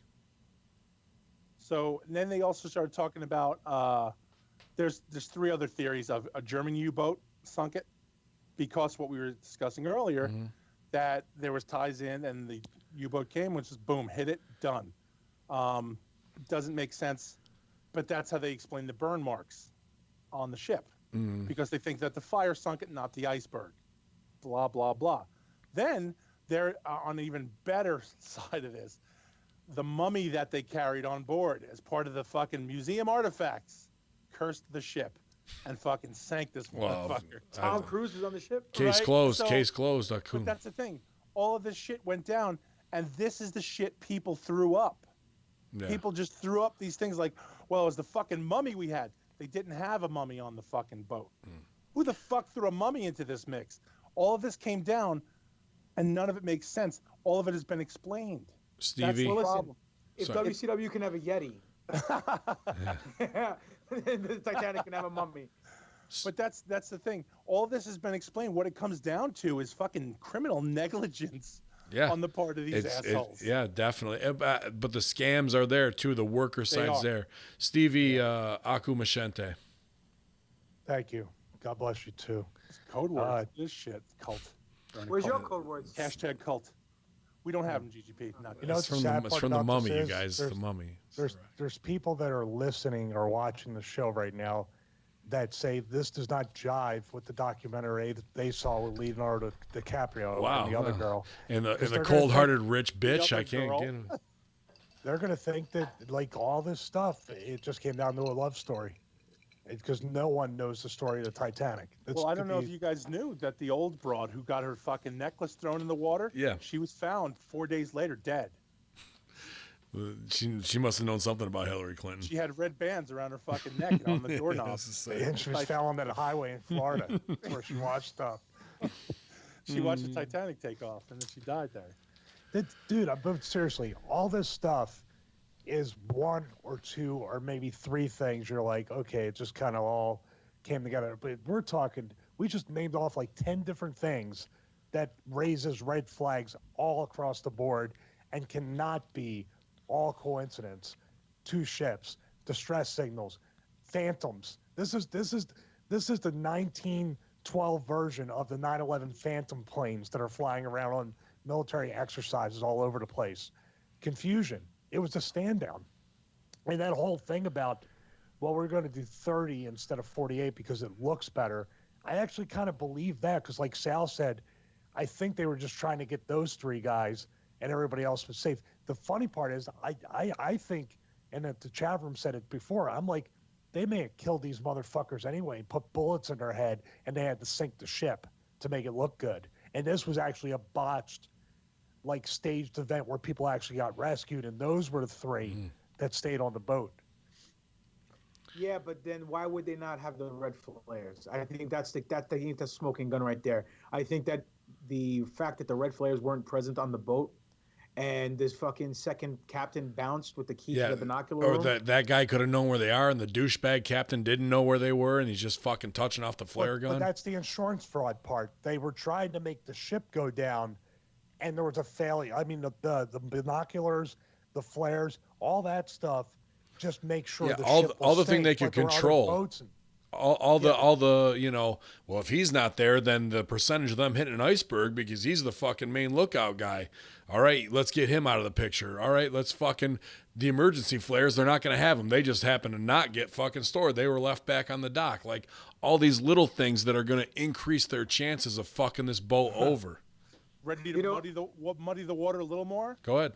Captain Ed Smith failed his navigation test once. First test he took, failed the fuck out of it. And then he took the second one and just barely passed it. Nice. Now, if you were to put him on the world's most fucking expensive ship, wouldn't you get a better guy? Like, I'm just not seeing it. Hey, we're going to start a brand new Fed. We're going to get Scott Hall to be our figurehead. What? What are you doing? Just Incredible going to lead the fucking brigade. The revolution continues. Come on, guys. I'd pop right now if Stevie opens up that box and there's the Titanic red flares. Instead of an Xbox. But we'll never see because he doesn't have the battery. So let's go around. Let's go around the horn then. Do you guys believe that the Titanic was a hit for either J.P. Morgan with the Federal Reserve or an insurance fucking scam that they were trying to cash in on and did a false flag? Either one of those set with you, aside from we fucking crashed into a block of ice and shit just happened. Also, just quick, Tuttles said it and I completely forgot it. I didn't have it in my notes. Asshole was also captain of the Olympic when it crashed. Oh, he's 2 for 2. He's fucking consistent. It was just he did that. And they gave him a better. Yeah, job they gave him another boat. Doing a bigger job, more press. Fail upwards, WWE style. I believe it. Question: did he survive or did he go down with the ship? No one knows. I don't know. Oh, well, you know what? Let me look. He's still captain in the Gigantic today. Yeah, he was Tully. He was. He turned out to be Kaiser Soze the whole time. Oh, fuck, man. But Stevie, what are you thinking, man? Insurance scam or Federal Reserve hit or just coincidence of dumb fucking luck and operator error. Well, why can't it be both of the first two? Sure. I mean, it's just like the Silverstein government type stuff. Like, look at how many people that profited off 9/11 after it happened. And I know you're going to make fun of me for putting them over, but I did the test with Dave John earlier when we were done being interviewed. He asked how you guys were doing. He's like, "Oh, how the guys doing?" I was like, "Cool. We're going to do the show tonight on the Titanic," and he went right into it. He went right into it, dude. Like, you think he's just really, he went right into it, and then he went into Silverstein about 9/11. He goes, "Nah, that dude's dirty." Please say hello to Dr. Janda for me. Tell him I hope he's doing well. I will. He put over the arrow again. Tell him thank you. Always. Tell him I enjoyed his time and I hope he's doing well. Yeah. This whiskey is delicious, by the way. It's super light. There's no right. hard afterbite. Man, it's an awesome brew. Well, if That you're must looking be for nice. a light, if you're looking for a light read while you do your light liquor, then I suggest you Waking Up the Surgeon. Awesome. Available on Amazon.com. Good job, people at Eagle. Anyway, aren't these two theories though? The first two with the money, isn't it mutually inclusive to each other? Yeah, it's got to be the same. I mean, that's early Bilderberg group, right? Like dudes fucking getting together and for the first time banging each other in the ass out in San Francisco in the woods, and then off the races they went with this master plan. Somebody had that book, right? Maybe even that author was there. According to Nixon, real faggy shit. Yeah, all that going on there. GGP, what do you think? Hit or coincidence? There's no such thing as coincidence. You follow the money, you follow the truth. And if we follow the money here, it all leads to the Federal Reserve being constructed. And since then, it's no coincidence that we've had nothing but problems in this country. And the people who own the Federal Reserve Bank have been stealing and robbing from this country, because if you give a person the power to control the money, they're above the laws. And that was a quote said by one of the Rothschilds themselves, and it's the goddamn truth. And it's the same exact. That was the original Rothschild who took over, right?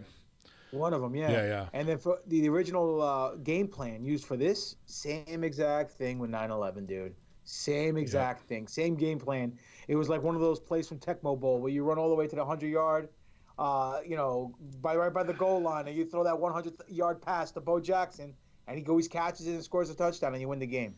Or you let Walter Payton run it and just wins it. Yeah. Tecmo, yeah. Or it's very similar to WrestleMania 3 where you have I'm kidding. Just like that. Sally, what are you thinking? Hit or No, coincidence? I think it was no coincidence. I think it was fucking just a bunch of fuck ups, bunch of idiots running the fucking show. But was there a puppet master putting those idiots in play? Okay. Yes. I don't think it was so much of a setup, more than they're not making it anyway. Kind of just let them fuck themselves up. Right. There was so much stacked against them, and none of these guys wanted to get caught because they're all fucking dandies. So none of them wanted to get busted for it. Yeah. And there was so much other shit going on. Nobody was going to lose money on this. Yeah. So don't worry about it. Old Ed's going to fucking rack her up. We ain't got to worry about that, boys. Right, He's going to fucking That's crash also that son of a bitch. then. Yeah. I don't think it was such a setup where it's like we planned for everything. I just think it's something where they were, again, it was kind of one of those, you know what, leave it alone. We've stacked the deck enough. This ship is fucked. We sent a lame horse out. It's not coming back, guys. That is planning though, Sal. No, but okay. Now you don't lay out the grand plan, but you made sure all these people and all these kinds of things would just kind of are in your favor. Odds. Yeah, so absolutely. It's a difference. It's the difference of me giving you a full tank of gas on the dashboard and only being a quarter tank in there, being like, Stevie, do me a favor, drive out into Arizona for me. I need you to pick something up. And you're like, oh, full tank of gas, I'm fine. And then you fucking die somewhere out in Arizona. And if you happen to die through a series of fuck-ups because I've stacked the deck, then it's not on me, it's on you. Oh, you know what's coincidence.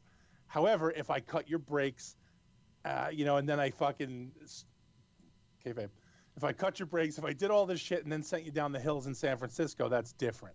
Yeah. I've directly had something to do with your. Is that a code word for something?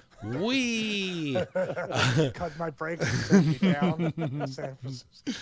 Oh shit. I've directly had cause in your death, as opposed to I'd let you drive out and, well, you ran out of gas. Nobody knows any better. Fuck it. Nobody's going to look into anything.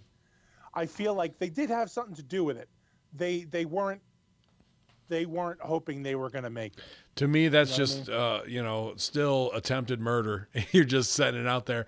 I have to have pop, and I know you'll like this, Sal, because it's way tasteless. But when you said Eddie Smith, there was this guy in my hometown, and they like maybe 60s or 60, 70 years old. But they took all these Victorian houses and they moved in a lot of, mentally handicapped people that are functional, walk around town, like. And one guy was Eddie, and he would call. He was like, "You want to come over to my place and we'll look at Playboys?" And I just now picture Eddie from my hometown as the captain of the Titanic. Is the captain because is that level. But he would have been around possibly. Well, no, he wouldn't have been that old. But I would say he might have been the guy to do it and survive. I could see him just like walking out on the beach. Oh, I did it. Let's look at Playboys. But one of the old retarded guys. I also want to tie this in because this was one of the things I thought was Stevie, crazy. did you like that? Stevie popped for that. He didn't want to, but inside he was popping. And just anytime I hear a story like that, I just picture the Different Strokes episode in the bike shop. I don't know why. Will Dudley, Gordon Jump taking fucking Tarzan pictures. That's weird. Yeah. It's like, fuck, if he got fired from WKRP, man, he really went downhill, didn't he? After he wasn't the washing machine guy anymore. Shit.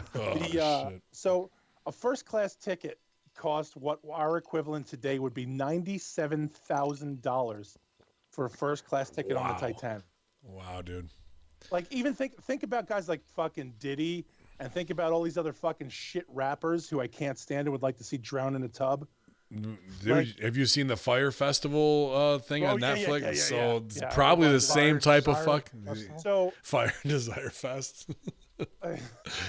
That's a new tag team. Yeah. So it is a new tag team. You know that, right? 87. It actually is. It is. It actually is. We talked about it last week. Okay, all right. I just wanted to make sure you weren't like fucking saying something and then like me going, no, it really is that terrible. No, last week we did. Okay, we did all right. No, No, fucking.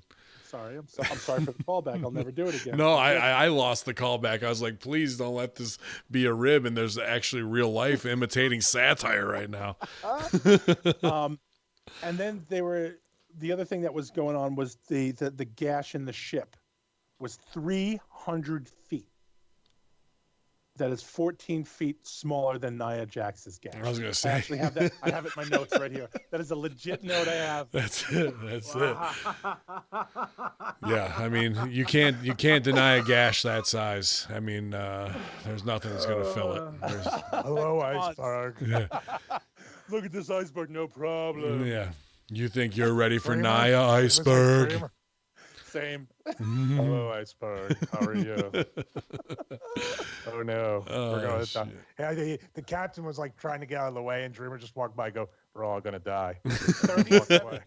They said they had technically, if there was somebody on the boat who was staring with binoculars, if they actually were there, they'd only have 37 seconds to fucking turn anyway. It's like, wait, what? I love it when that's still crazy. I do love it when the boat goes vertical and people are just start fucking falling. Start like, fucking, and the guy hits the stack. He fucking goes off the fucking, like Stevie with Terry Funk in the railing and shit. He got fucked over hard. He got fucking wangoed. Oh man. Oh, your pain makes us laugh. How great! Hey, that's all right. I saved Sandman's life. He was gonna get impaled with that railing. That's what I have. You fucking asshole. You went down with the ship. Now he's in a professional boxing match, so I want a piece of it. One thing we do. Joke. Go ahead. All right, two pilots are flying a plane. All right. Uh-oh. The co-pilot was Asian, and the lead pilot, the head pilot, looks at him and goes, "I hate you and your people." He goes, "Me? What did we do?" He goes, "You guys did Pearl Harbor, and you killed many Americans." The guy looks at him and goes, "I'm Chinese. I'm not Japanese. I was Japan." He goes, "Chinese, Japanese, same thing." So the guy got pissed. About 5 minutes later, they're still flying. He looks over at the pilot and goes, "You know, I really hate your people." He goes, "My people?" He goes, "We've been oppressed." He goes, "Well, we had the Holocaust. We had the Nazis. They took us out. How can you hate us? We've been oppressed all our lives." He goes, "You guys sank the Titanic." He goes, "We didn't sink the Titanic. That was an iceberg." He goes, "Iceberg, Greenberg, same thing." Thank you. Thank you. Yeah. By the way, for this skip your reel. You can't go hate on an anti-Semitism ice joke. I mean, there's just not like, oh, the ice is offended. No, fuck it, it's good. Oh, guess what? We're never getting a TV show now. Yeah, guys. whatever, man. Not on Sinclair, we're not. That's for sure.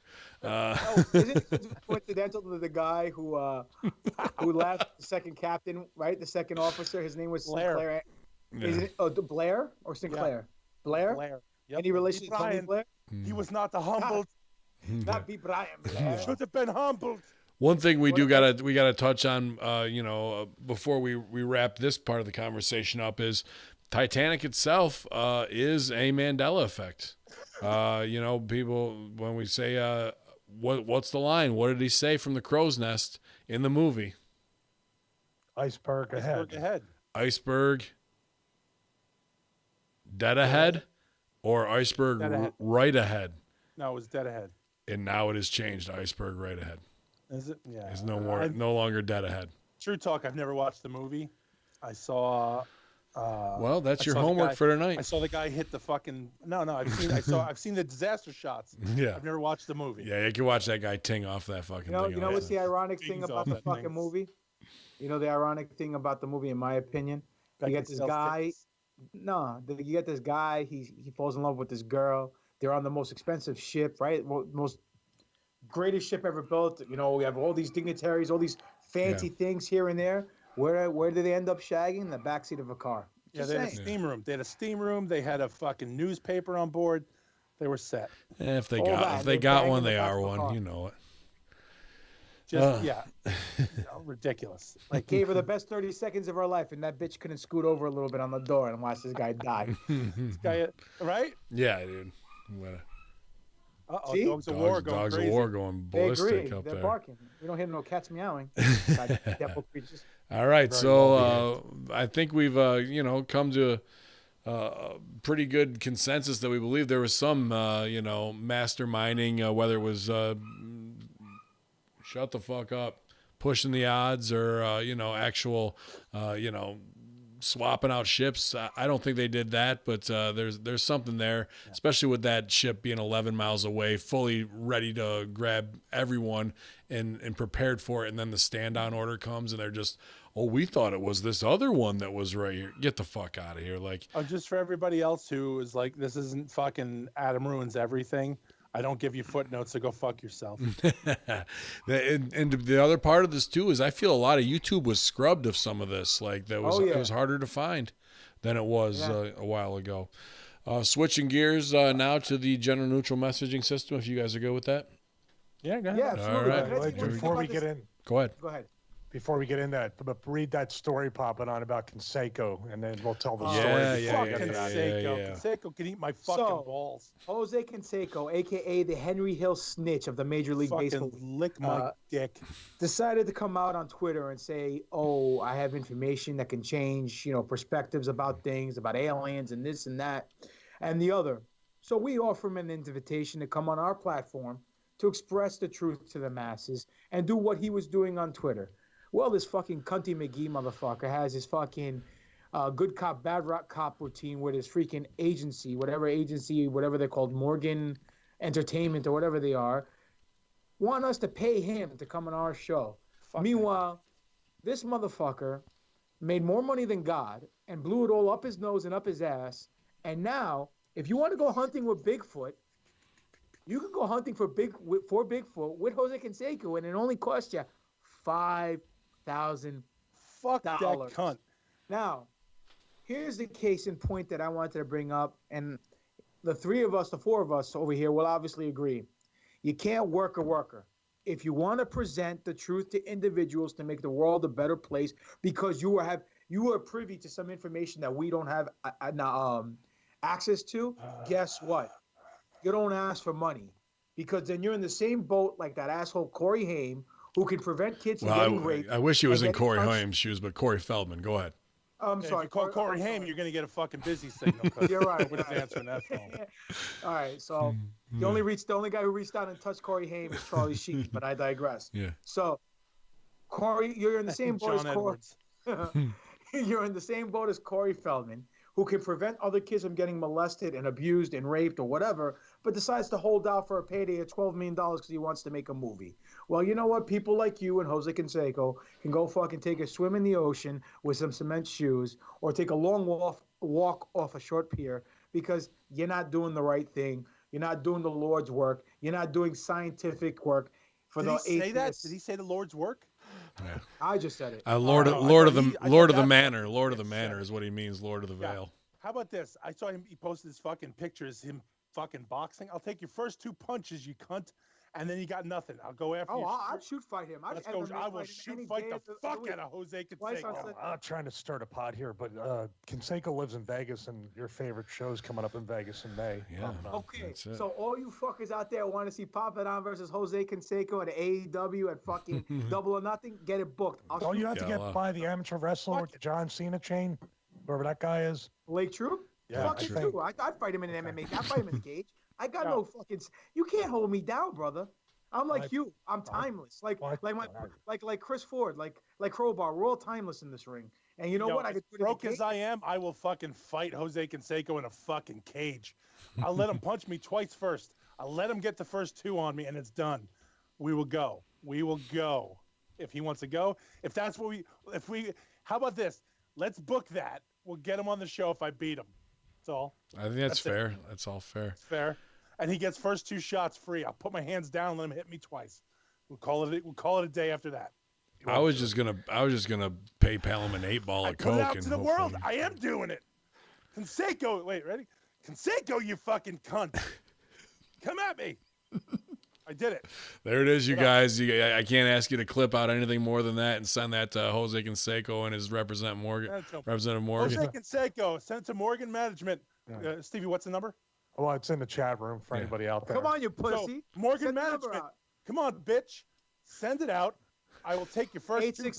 867-5309. I'll take your first 2 punches, then we'll go after that where it's a shoot.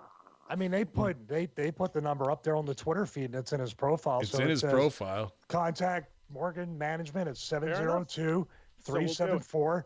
702-374-3735. And Yeah, dude. But hey, let 'em know about Hameen my Army, workout blow him program. up. Blow that No drugs fucking, included.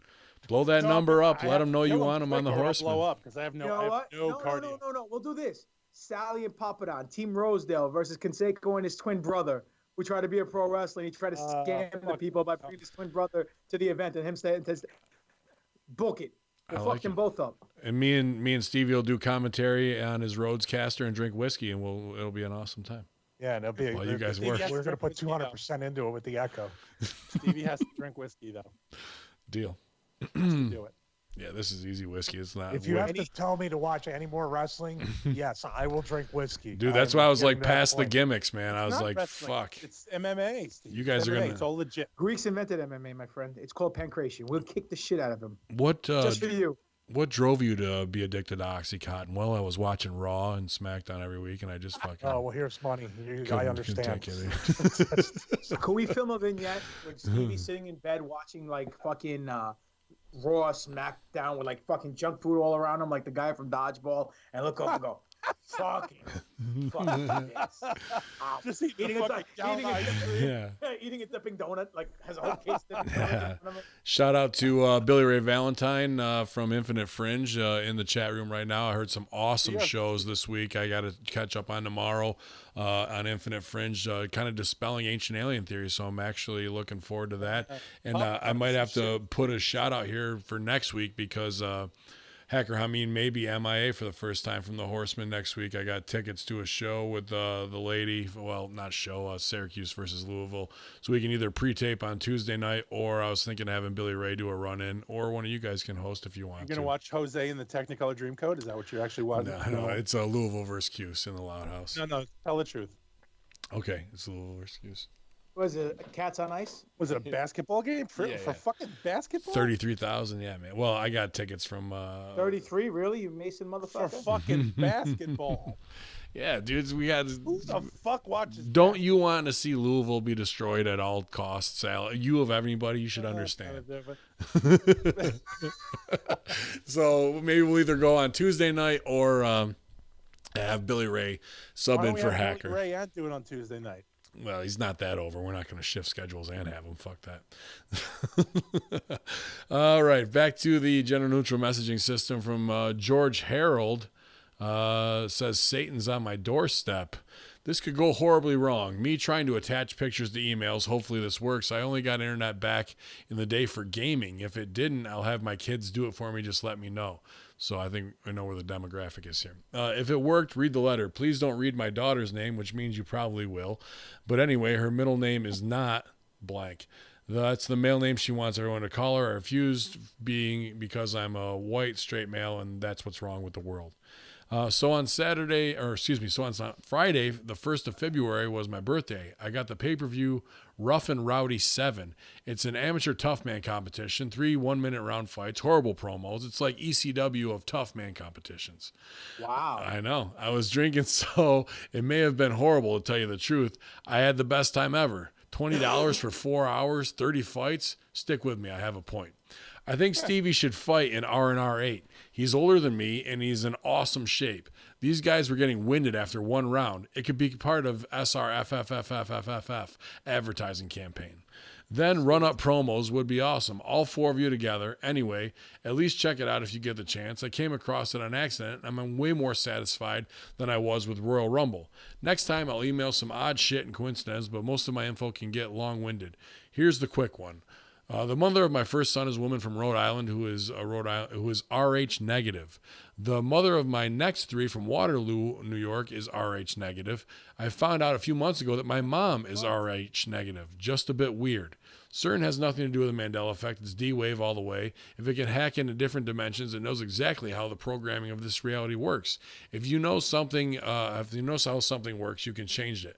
If I had a time machine, I would not save JFK either. I'd talk to Paul E. and see if Big Sal could put half-shirt Stevie through a table. I don't know why all the Stevie hate, but okay. Where's the fucking heat? I would never put Stevie. No, I wouldn't. Big Sal was undefeated in cage matches against my brothers in ECW Revolution video game. I swear to God, I'm not a Big Sal, Mark. Yeah, okay. LOL. I do, however, get a big Hold on, time out. Everybody's a Big Sal, Mark. Hate to break the news to you, Sonny. Yeah. Anyway, Stevie, just for the record, if I put you through a table, you'd never feel it. I was told that by Super Crazy in broken English. So fair enough. Go ahead. Oh, I know, feel it. I do, however, get a bit angry when Disco leaves Sal out when he does the Disco list. He says, Bin, Stevie, and Papadon, but no Sal. Maybe Disco and a half-shirt Stevie through the table. Dealdus, LXXIV, and he sent me some pictures that did attach. I'm not really sure what this email has to do anything. What are the pictures of? One is a satanic looking like, it almost looks like Cyber Vikings mask. It's fucking him. And then he showed up at your house. Something from Congress of the United States from his, I think is this the guy with the daughter who made the art? Yeah. You know, remember the art piece? Fuck. Yeah. Oh, they said that it was all satanic art that the kid got put on National Review or some shit. Here, I'll download it. I'll put it up. So what's the question now? Oh, I don't know. There That's is a nice question. guy. Yeah. I'm not. He wants to see Stevie put through a table. So yeah, he does. That's the whole we thing. have to do it for the fans. Stevie. Oh, fuck on YouTube, man. What are you doing? They'll see plenty. No, Stevie. By me. By you. By me. Yeah. So if you listened last We week, take a request now. Stevie, you Is know this what? like that girls customs wrestling they do? You know what? We didn't want to put it in that light, but okay. Now that you have, sure, we'll do that for a couple extra. okay, I thought that was up there. There we go. So this is, if you listened last week, this guy wrote in about how his daughter had made a drawing that ended up being in Washington, D.C. No, was it in Albany? Like they had taken it to the Capitol. Yes. And put it up there. So here it is of like all the things they could have chose to represent All right. America. So we have this like weird Baphomet. Just for the record, that shit looks like the Jabberwocky, not anything else. But didn't she name it like Baphomet or something? Stupid Baphomet. Yeah, right. So she did name it something awful. Yeah. All right. And that's what they chose. So here we are. I mean, is a follow-up. Thanks for putting that out there. Stevie, I hope that you don't go through any tables. I know you've taken a lot of hard bumps and had neck surgeries, Well, I'm man. not So gonna take care of them, is what you're saying. yeah. So. All right, fair enough. Eating them from the inside out from Jason Putnam, who sent me this lovely whiskey. Bin, same name below from John Prester. First, sorry for the long email, and second, love the show, fellas. We had a great deal about the promises to destroy the pedo ring, and I feel we all get disappointed when enough has not happened. Agreed. This led me to do more digging, and also I think about it in a different way. Whatever we want to call the elite group, I believe there are two going head-to-head. We will just call them they for now. I run a business and started thinking about the logistics that must go into having a worldwide, multinational, multi-language ring of people trafficking. It would be massive. It would be a business. Sorry, just this is me interjecting. Yeah, dude, it's called the CIA. So how are most businesses structured? One, there's a chairman of the board, has all the money and the power, and then like everything in business, it comes down to one person. Two, board members, like this is me again, AEW, having all these vice presidents. Three, CEO, president, C-level heads, sales, marketing, finance. Five, EVPs, SVPs, and VPs, and so on, like I mentioned. Six, directors. Seven, managers. Eight, staff. Nine, interns. The chairman of the board members sit at these roles across multiple to many organizations, but the CEOs down are 100% effort with the assigned organization. So the chairman of the board is whoever you want to make it, be it Rothschild or whoever. The board member is lesser billionaires out there, but still in the top richest people in the world. I would say Epstein. The CEO is the person assigned to the pedo business, or that position. The C-levels chosen by the CEO, but also have direct lines to the board. The VP are the ones in the field doing the 2 to 5 year plans. The new sources of talent, taking advantage of disasters, downplaying pedos in the media, and so on. The directors are key. They are the doers.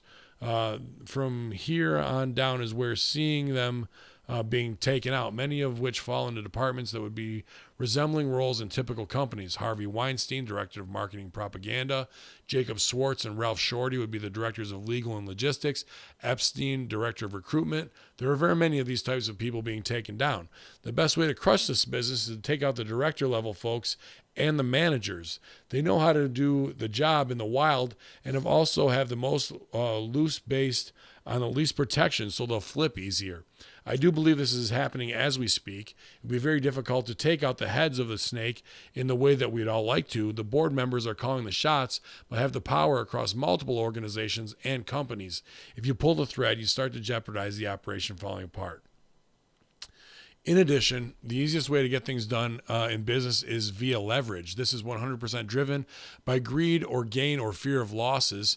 You can have this thing or you will lose this thing. I can only imagine how much leverage Epstein has collected on all levels that he has delivered up to this organization. Just some food for thought, and thanks for the interaction on Twitter. John Prester from It's Just Swamp Gas, at It's Just Swamp Gas. Give him a follow, guys. Pretty interesting business style email of breaking it down in a hierarchy from corporate America's side, which I imagine if you're moving everyone from Yemen to fucking Haiti, you got to have some infrastructure like that. What are you thinking, Stevie? Oh, it's big. It's a big email to digest and all that stuff. He wants me to go through a table, so I don't know if I should comment on that was the previous guy. So this guy doesn't have that. This guy, the sins of the father. He doesn't actually care about wrestling at all. No. He's legit. This is the guy who actually wants to help us fund the Horsemen TV show where we travel in an RV for a month and go check out our own stuff. Wow. Seems pretty busy. Okay, he seems better than the previous email. Yeah, man. I got nothing much to add to that. That was a pretty informative email. Yeah, I mean, he must have had the notebook. Down. I mean, he wasn't listening. You're in corporate America though, GGP. How's that break down to you? Structure wise. He has a valid point about infrastructure. Mm-hmm. You know, if it was run like a business as a major conglomerate corporation, but let's face facts. If this is a worldwide renowned fucking child trafficking ring, they're not going to have one CEO to you know what I mean? They're not going to have one board of directors council. They're going to have their little sleeper cells all over because it's too much. It's to got to move handle. in the underground. They're using Yeah. MS-13 to get girls out of Honduras. They're using, Clinton FBI, CIA assets to get them out of Haiti, whatever. You know what I mean? Moving them from Exactly. Afghanistan, military-wise, sure. Absolutely. And there might be one guy on top of the pyramid who controls everything, or it might be a group of people. It may be the same people who own the Federal Reserve. It could be we don't know. I mean, whatever it is, it is. Yeah. It could be some draconian Pindar, if you will. If the Well, whole, Let's, you know what I'm saying? Let's talk about what the hot thing is in New York State then right now that was half fake news and not, which is the abortion bit of being able to abort late term. And then I believe you had sent that they were harvesting brains and hearts from fetuses that were that way. Yeah, man. And Planned Parenthood, man, they got caught. And now, and we also, I think last week or the week before, saw stories that Al Gore is like flipping out because he can't get adrenochrome because he's so addicted to it that like they're trying to keep him under wraps and shit. Like that's a pretty far-fetched conspiracy, but if you're talking about these late-term abortion stuff and they just want fetus and stem cells for what reason, I think all that pedophile ring cut down shit where they took the black market off, they said, okay, we're going to extend what's in the front and use the social justice stuff so we can get these baby parts and have the fucking whatever vampiric adrenochromes that we need to keep feeding this shit in the elite side. That's far-fetched, but probable or possible. Absolutely. It was pretty sick. That video was pretty disturbing and pretty sick to watch. Yeah.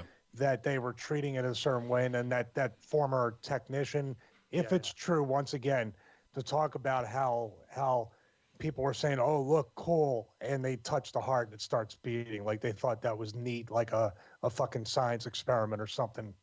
The timing is very odd. Yeah. That one follows the other. That's what's weird to me. Also with the video, I mean, the timing's out on the late term abortion things, and the things were in place before that. Where there were certain situations where the late term abortion would happen. What did they need to change this for? They're saying it like, oh, it's only in there was no like big movement. It just kind of was announced.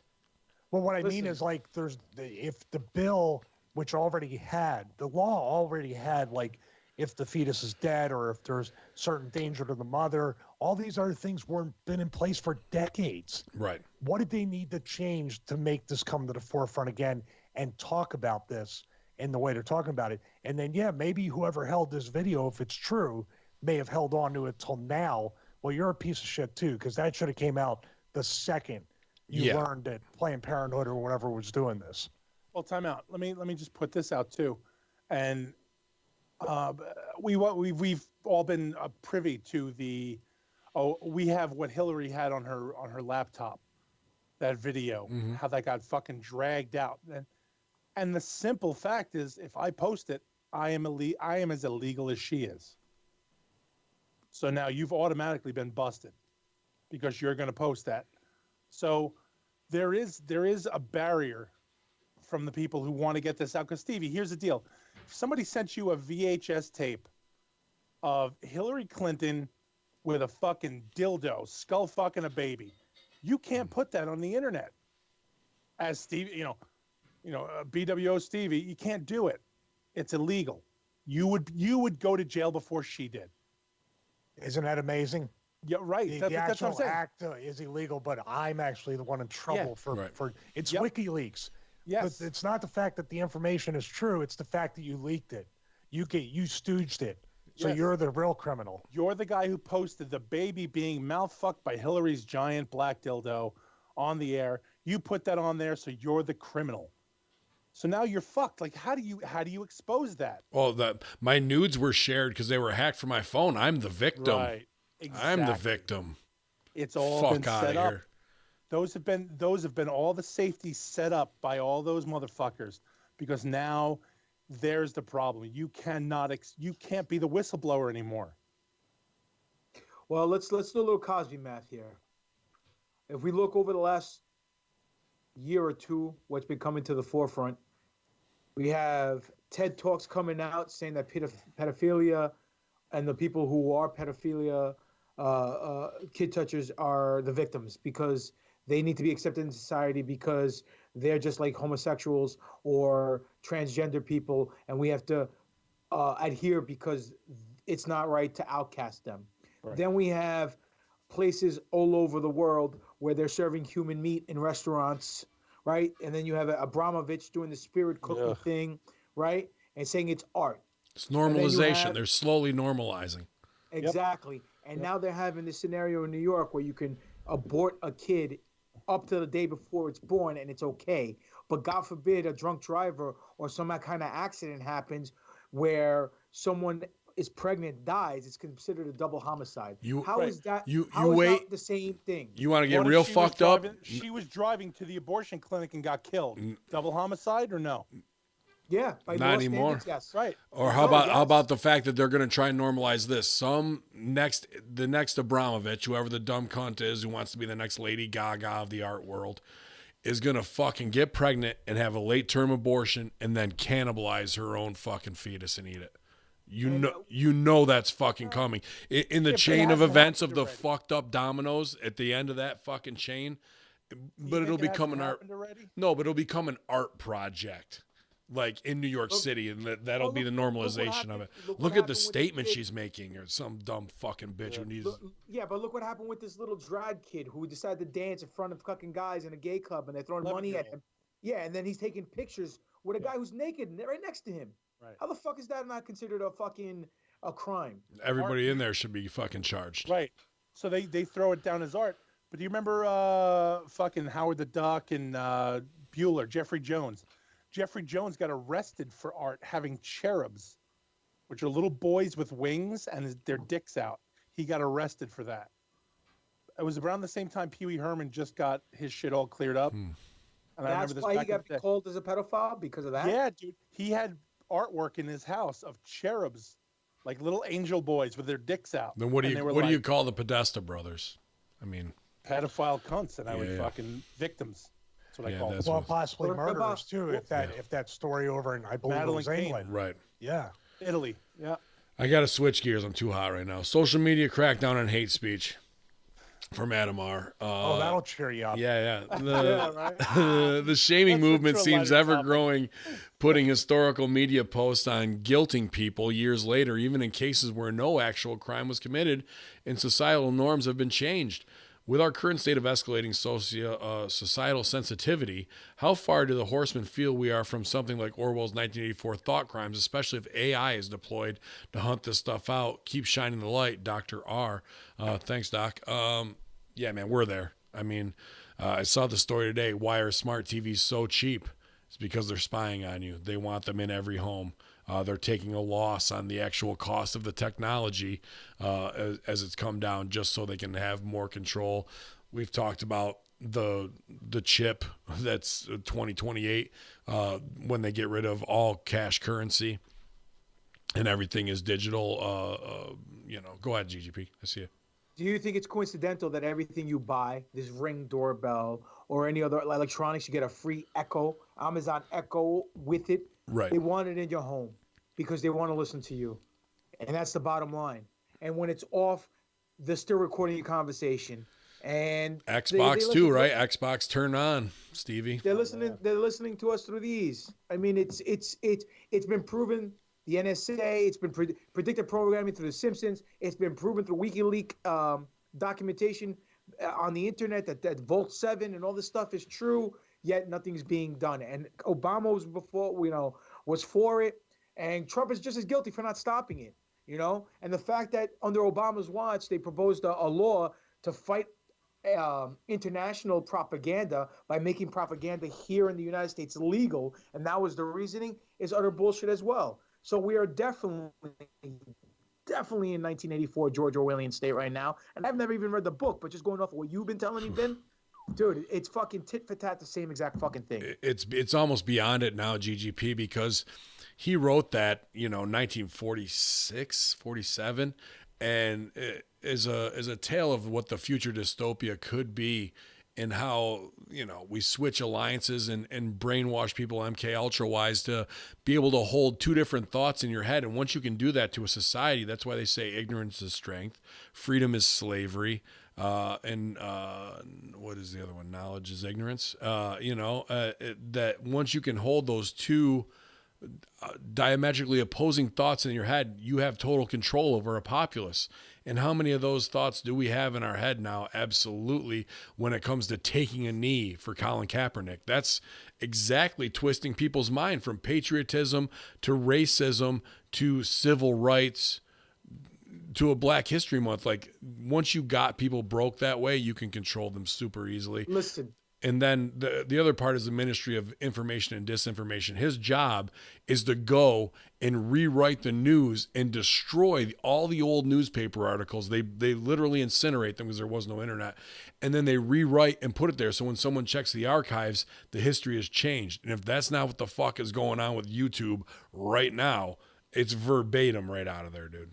Well, you don't think that's, I mean, the same exact thing with the scrubbing of the internet, like you said, both on search engines and YouTube, Sure. but also the demolishment of statues across the U.S. Sure. You know, whether they were what they were representing, and whether, you know, it's racist or not, they're just using another tactic to divide the society. And unfortunately, you know, it's not the real reason. The real reason is, well, if you don't know your history, you're doomed to repeat it. So if you're erasing all the history about slavery, what do you think is going to happen to us down the line? We'd be slaves, but maybe not chains and fucking shackles, but in another shape, form, or fashion, we'll all be enslaved in some form to whoever the powers that be may be. Now, as far as what you said before, nowadays, being called a truth seeker is bad. Since when looking for the truth a bad thing? When someone spills the beans on the NSA or the CIA, whatever the case may be, the person who drops the news is the one that gets the finger pointed at and gets vilified for no apparent reason. They don't even, like you said, WikiLeaks, Podestas, Hillary Clinton, Comet Ping Pong. All these scenarios went down, and all the code words and these signs that came out weren't made up by conspiracy theorists. All these code words and signs were on the FBI watch list. Mm-hmm. And they came out, and it was truth and fact, but no one blinked an eye saying, wait a minute. No one's saying that the emails aren't real. They're all saying, well, they shouldn't have hacked my email. No one has disregarded the emails. But yet, this guy, Julian Assange, is being crucified for doing what's right, to trying to save kids, and yet he's being vilified, and it's not right. It's definitely not right, mm-hmm. and it's ass backwards. And it's funny because as above, so below, same scenario here. Now what's white is black and what's black is white. What's right is wrong and what's wrong is right. It's the weirdest thing going, and unfortunately, it's going to only get worse. Sorry, I didn't mean to go on. No, you're spot on, bro. You nailed it, bro. Nailed it. One more here, Huawei phone from Michael Ahern. All right, lads, loving the show and getting more into every week. This morning, my wife received a text meant for me. I know this happens when two people have an iPhone, but hers is Huawei, and I have an iPhone. It was a text from a football league where a coach, which I had sent my team scores to so they would have an idea of my wife's number. Do you have any idea why this would happen? As it's very strange, pretty unnerving, if I'm honest. Keep putting out great shows. Thanks, Michael Ahern, Bradford, UK. I'm not sure UK cell service wise, but it seems like if you're on a plan, they're going to fucking be able to do a push notice, SMS notice through that. However, we were talking this today in my marketing meeting on what's our best way to direct market to people, through which sites to drive them through a call to action. And I also saw another story of apps being busted where they are all takeover apps that are constantly listening, like we just talked about, that have full access that they shouldn't have nearly the access that they do. But because we don't read through these terms and conditions, it just becomes Spygate and makes you nothing more than a walking beacon of information for them to pull analytic and algorithmic data from. I was going to say that there's many apps and people don't pay attention because they see like whatever app would like to have access to whatever. There's almost always an instant, and these are not camera apps. The only apps that really should matter for this are camera apps, where it asks you, so-and-so app wants to allow access to the microphone, and the camera. So like basically there's camera apps out there that have to use both because you're going to shoot video. You need the camera, obviously. but I've seen it with other ones that have nothing to do with scanning documents, receipts, or anything like that have come up with both those. Mm-hmm. So you're telling me that now you have eyes and ears on me with the app, because even the camera, like maybe it sees me looking at something at Target and it identifies that through a scan, and now Amazon or their site will say in an ad on Facebook or Twitter or Instagram, hey, you were looking at this. Don't even have to scan it. You can just ping it off of there now by being in certain, smart aisles that will automatically just link up to your phone. If you have that, it's going to say, okay, they downloaded this. Their probability of buying is X amount percentage more because they're in this area. It's legit tracking you through the rat maze to get to the cheese and placing the cheese even closer so you'll get it as much as you want and keep coming back for more in an easier way. You saw like my wife and I maybe once a year talk about renter's insurance, and we were talking about maybe filing a claim for something we had going on in the apartment. And I sent you the screenshot like 5 minutes later. I've never gotten a rental insurance ad of any sort or any kind of. You didn't type anything in. You were just talking. You weren't talking just about, hey, should we call State Farm? And like if it was a State Farm ad, it would have been just as scary. But it was a general thing to try to sell renters insurance. And I was like, we just talked about this 5 minutes ago. Conspiracy from the chat room are these NXT takeover apps? And then Bella wants to know, is Triple H behind this all, Stevie? Well, they'll all be gone in 3 years then. Nothing to worry about. My app is over, bro. $9.99. That's by design, Sal. Not being mean. They are loving the fact that these kids are doing everything they're doing. Short shelf life, is that what you're saying? Short shelf life, where you never get past the mirror in the back, and those kinds of things. I wish he stayed at the mirror. He would have been more over than he didn't work for EC3. Yeah. Well, y'all lost you guys. I think we've covered a lot here. I think that Titanic episode is something we've been sitting on. It was a lot of fun for me to hear. Sal and GGP stepped up with great information on the flares and things like that. I'd never heard about that, man. That was really in-depth stuff, especially the second in command guy with the binoculars getting called off. That's real fishy to me. There's just too much there that whatever bullshit story we were read with near, far, wherever you are, my heart will go on. Fuck that, man. There's bigger crooks at play here, and they may have set up the whole century for themselves to become the masters and rulers of the game. So it's pretty interesting all the way around. If you guys find anything else, please hit us up at Dead No Save, at Ben_Hameen, at Greek God Papa Don, and at BWO Stevie. We'd love to see and hear more if you guys find anything else out. We appreciate it. What do you got going on, Sally? We're just doing the Hard Junker. We got the Valentine's month episode. We're going to be doing Psychos in Love, which is an old 80s VHS shit, dude. This is one of my favorites from back in the day. So we're going to do that. And we're also, again, we're trying to catch up on the serial killer. We're each doing our favorite. I think some interesting stuff coming out because we're kind of going over the non-mainstream guys. Everybody's seen Count Chocula. Everybody, well, that's trying to keep it quiet, but thanks for exposing that. I know the Bundy tapes are out and everybody's over now, and I was like, oh, the Bundy tapes, oh, we love that shit, we love that shit. Wrong, exactly. 4 touchdowns, one game. That's why I got roped into it. I was expecting to see it, and I was like, this will be great because I want to watch him squash Lord Littlebrook, but it wasn't. It was about Ted Bundy, which was the shit. So, aside from that, we're just gonna get to that shit and get it to Ben. So we keep fucking around because awesome. I'm dealing with 4 non-professionals. You guys are doing great. When's the new co-host coming on? When's that happening? Well, we have some plans for people to come out if their schedule frees up. And then we have some ideas that we want to throw by. We're waiting to hear. Can I challenge you how GGP challenged us a little bit? Sure. I got to feel that some of these actors who are in these movies are doing nothing but scratching their ass if they're still alive or not hooked on something that they can't get off of.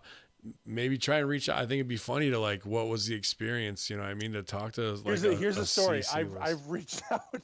Our first podcast that we did, Don't Go in the Woods, which was the drizzling shits of a movie. So is the Chris Envy of a movie? Yeah. No. This was worse than Chris Envy. Chris Envy was Chris Come Envy is Triple H level compared to this movie. Wow. I reached out to a couple people and we got no response.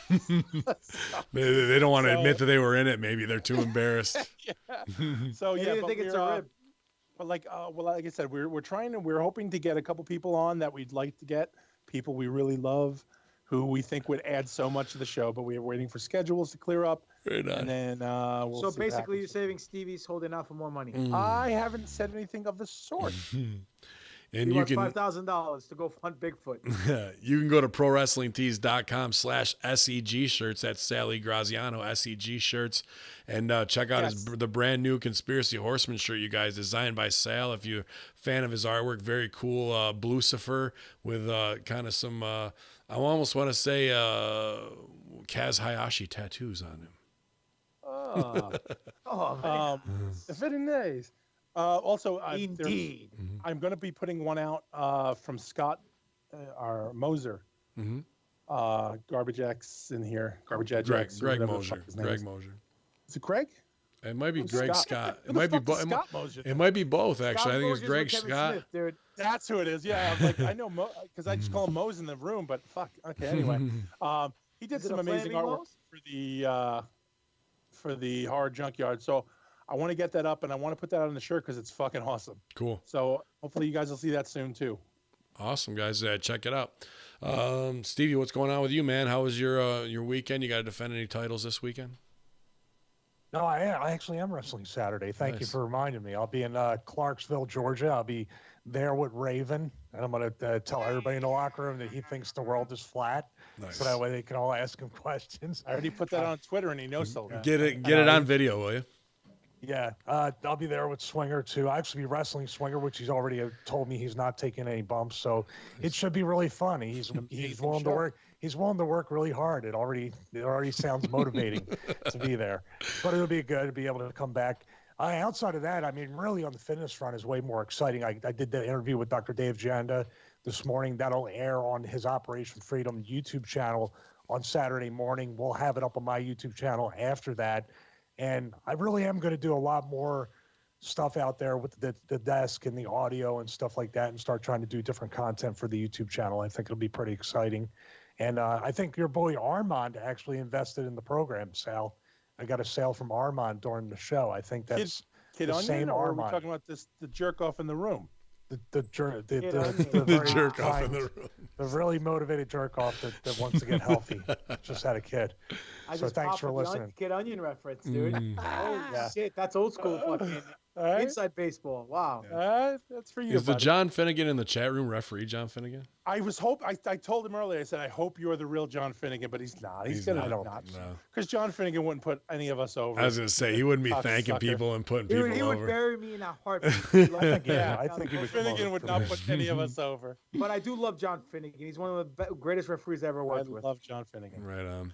So anyway, go to StevieRichardsFitness.com, the 12 and 16-week resistance band training programs. We also have a really excellent shoulder mobility workout video, really affordable, everything in there. The bands come with a lifetime warranty. Yes, you can jerk off in between sets to pop it on as you just demonstrated. No, I was working on my shoulder like this. No, you had your hand up. Yeah, like this. You were doing. You were. That smell of revolution. That's and then you're tugging on. He was getting ready for his hospital visit. I was fixing my shirt. Yeah. We're here for your sponge get well bath. soon, bud. Get well soon, bud. I hope you At feel better. DW Stevie on Twitter, at Stevie Richards on Instagram. B is for bookie. That's good enough for me. Do you think? Here's an interesting. Let's go. Here's an interesting question. I already know the answer is no. Do you think Pro Wrestling Tees will allow AEW parody shirts in our stores? No. No. Barkin won't. He knows where his bread's you buttered. don't see a picture of Tony Khan with Khan. I think it'd be like good. all the way down. He should just come out and do that and make it his thing. Yeah. I wonder if the contracts they have are 28 pages long. Contracts. The contracts. Nice. Oh, man. Speaking of the con man himself, not Rob Conway, but my tag team partner, GGP, conning his way into your Indie Fed sometime soon to take your belts home. What's going on, buddy, this weekend? First of all, I don't con anybody, brother. We're all good, solid workers. We're not carnies here. That's right. Leave that for the old timers to try to fucking get paid for a fucking podcast visit. And they Anyhow, do. let's see, the 23rd of February, I would be at NYWC at their annual event, the Psycho Circus. Nice. It's going to be one hell of a show. It always is. They always pack the place out. You've been in that building, Ben. They fill it out to where it's standing room only, and you can barely breathe. But it's awesome. And that's not even just the locker room. No. That's both outside and in. Yeah. You know, as above, so below. Let's see. The 2nd of March, I will be in Florida at Ronin Pro Wrestling, defending my Ronin Heavyweight Championship against Gangrel. First time we're ever touching or dancing in the ring. I'm looking forward to it. I'm looking forward to hearing that fucking cool ass song as he's walking to the ring, because that's the greatest entrance song of all time. Let's see. What else do I have? I think the end of March, I will be at NYWC. Wow. Being Bella, looking forward to Colt Cabana's JEW shirt. Nice. Got it. That's awesome. Yeah. We'll do it. Tremendous. We'll do it. He was the first. He was the first. That show I was on, the Megan Brothers. He won the Jewish world title there, and I might have to challenge him for it. Nice. Take it back. Take it back to Palestine. I'm sorry, Papa Don. That was just too good. That's fine. And I may be at ECWA at the Super 8 this year on Nice. the 16th if Mike Tartaglia decides to take his short arms and put them in his deep pockets and actually pays me. So we'll see. But I digress. Not likely. Not likely after that statement, right? I told him I knew you, and then he said No. yeah. And then let's see. You can reach me at Demetrius Papadon on Facebook, at Greek God Papadon on Twitter. Greek God Papadon is the YouTube channel, and the Pro Wrestling Tees store is Pro Wrestling Tees / Greek God Papadon. Hot tag to the tag team champion of the world, who's not giving back the belts to that little Smurf Envy. My man, Bin Hamin. Yeah, a lot. All my brothers out here. That's right. You can always get us at Pro Wrestling Tees, guys, for the Conspiracy Horsemen support. We appreciate it. Or our individual stuff from talented artists who we have in this group. Obviously, great drawers and graphic designers all the way around. The best shirts at Pro Wrestling Tees are always going to be the Conspiracy Horsemen crew. So we appreciate that support. And I appreciate all my producers who actually dropped in tonight. It was awesome having Bello being Bello in here, Billy Ray Valentine, Steve King, and guys who are just busting their ass to put out great content for you here at hackerhameen.podbean.com, free every week. You guys know it, and that's why you're sending us gifts, these great signs and you know, awesome whiskey. And we just appreciate you guys for being a part of it all. Hey, you got to ask for something, brother. Whatever, send GGP something. I'm going to send him something nice. Don't worry about that. You don't have to. We don't have to ask. We don't ask for shit. Yeah. You ask us to have a Patreon account. Asking Do us we? to put this world in Do time. we have a Patreon account? No, we don't. Oh. We don't. We just have fucking mad skills on the mic and truth behind us, and that's what everybody out here appreciates. So don't sink your ship. We're going to go down, float your boat, and bring it back to the surface, because the truth always rises to the top, just like the cream, and cream rules everything around us here. It's Cash Rules Infidels here at your Conspiracy Horsemen. YOLO!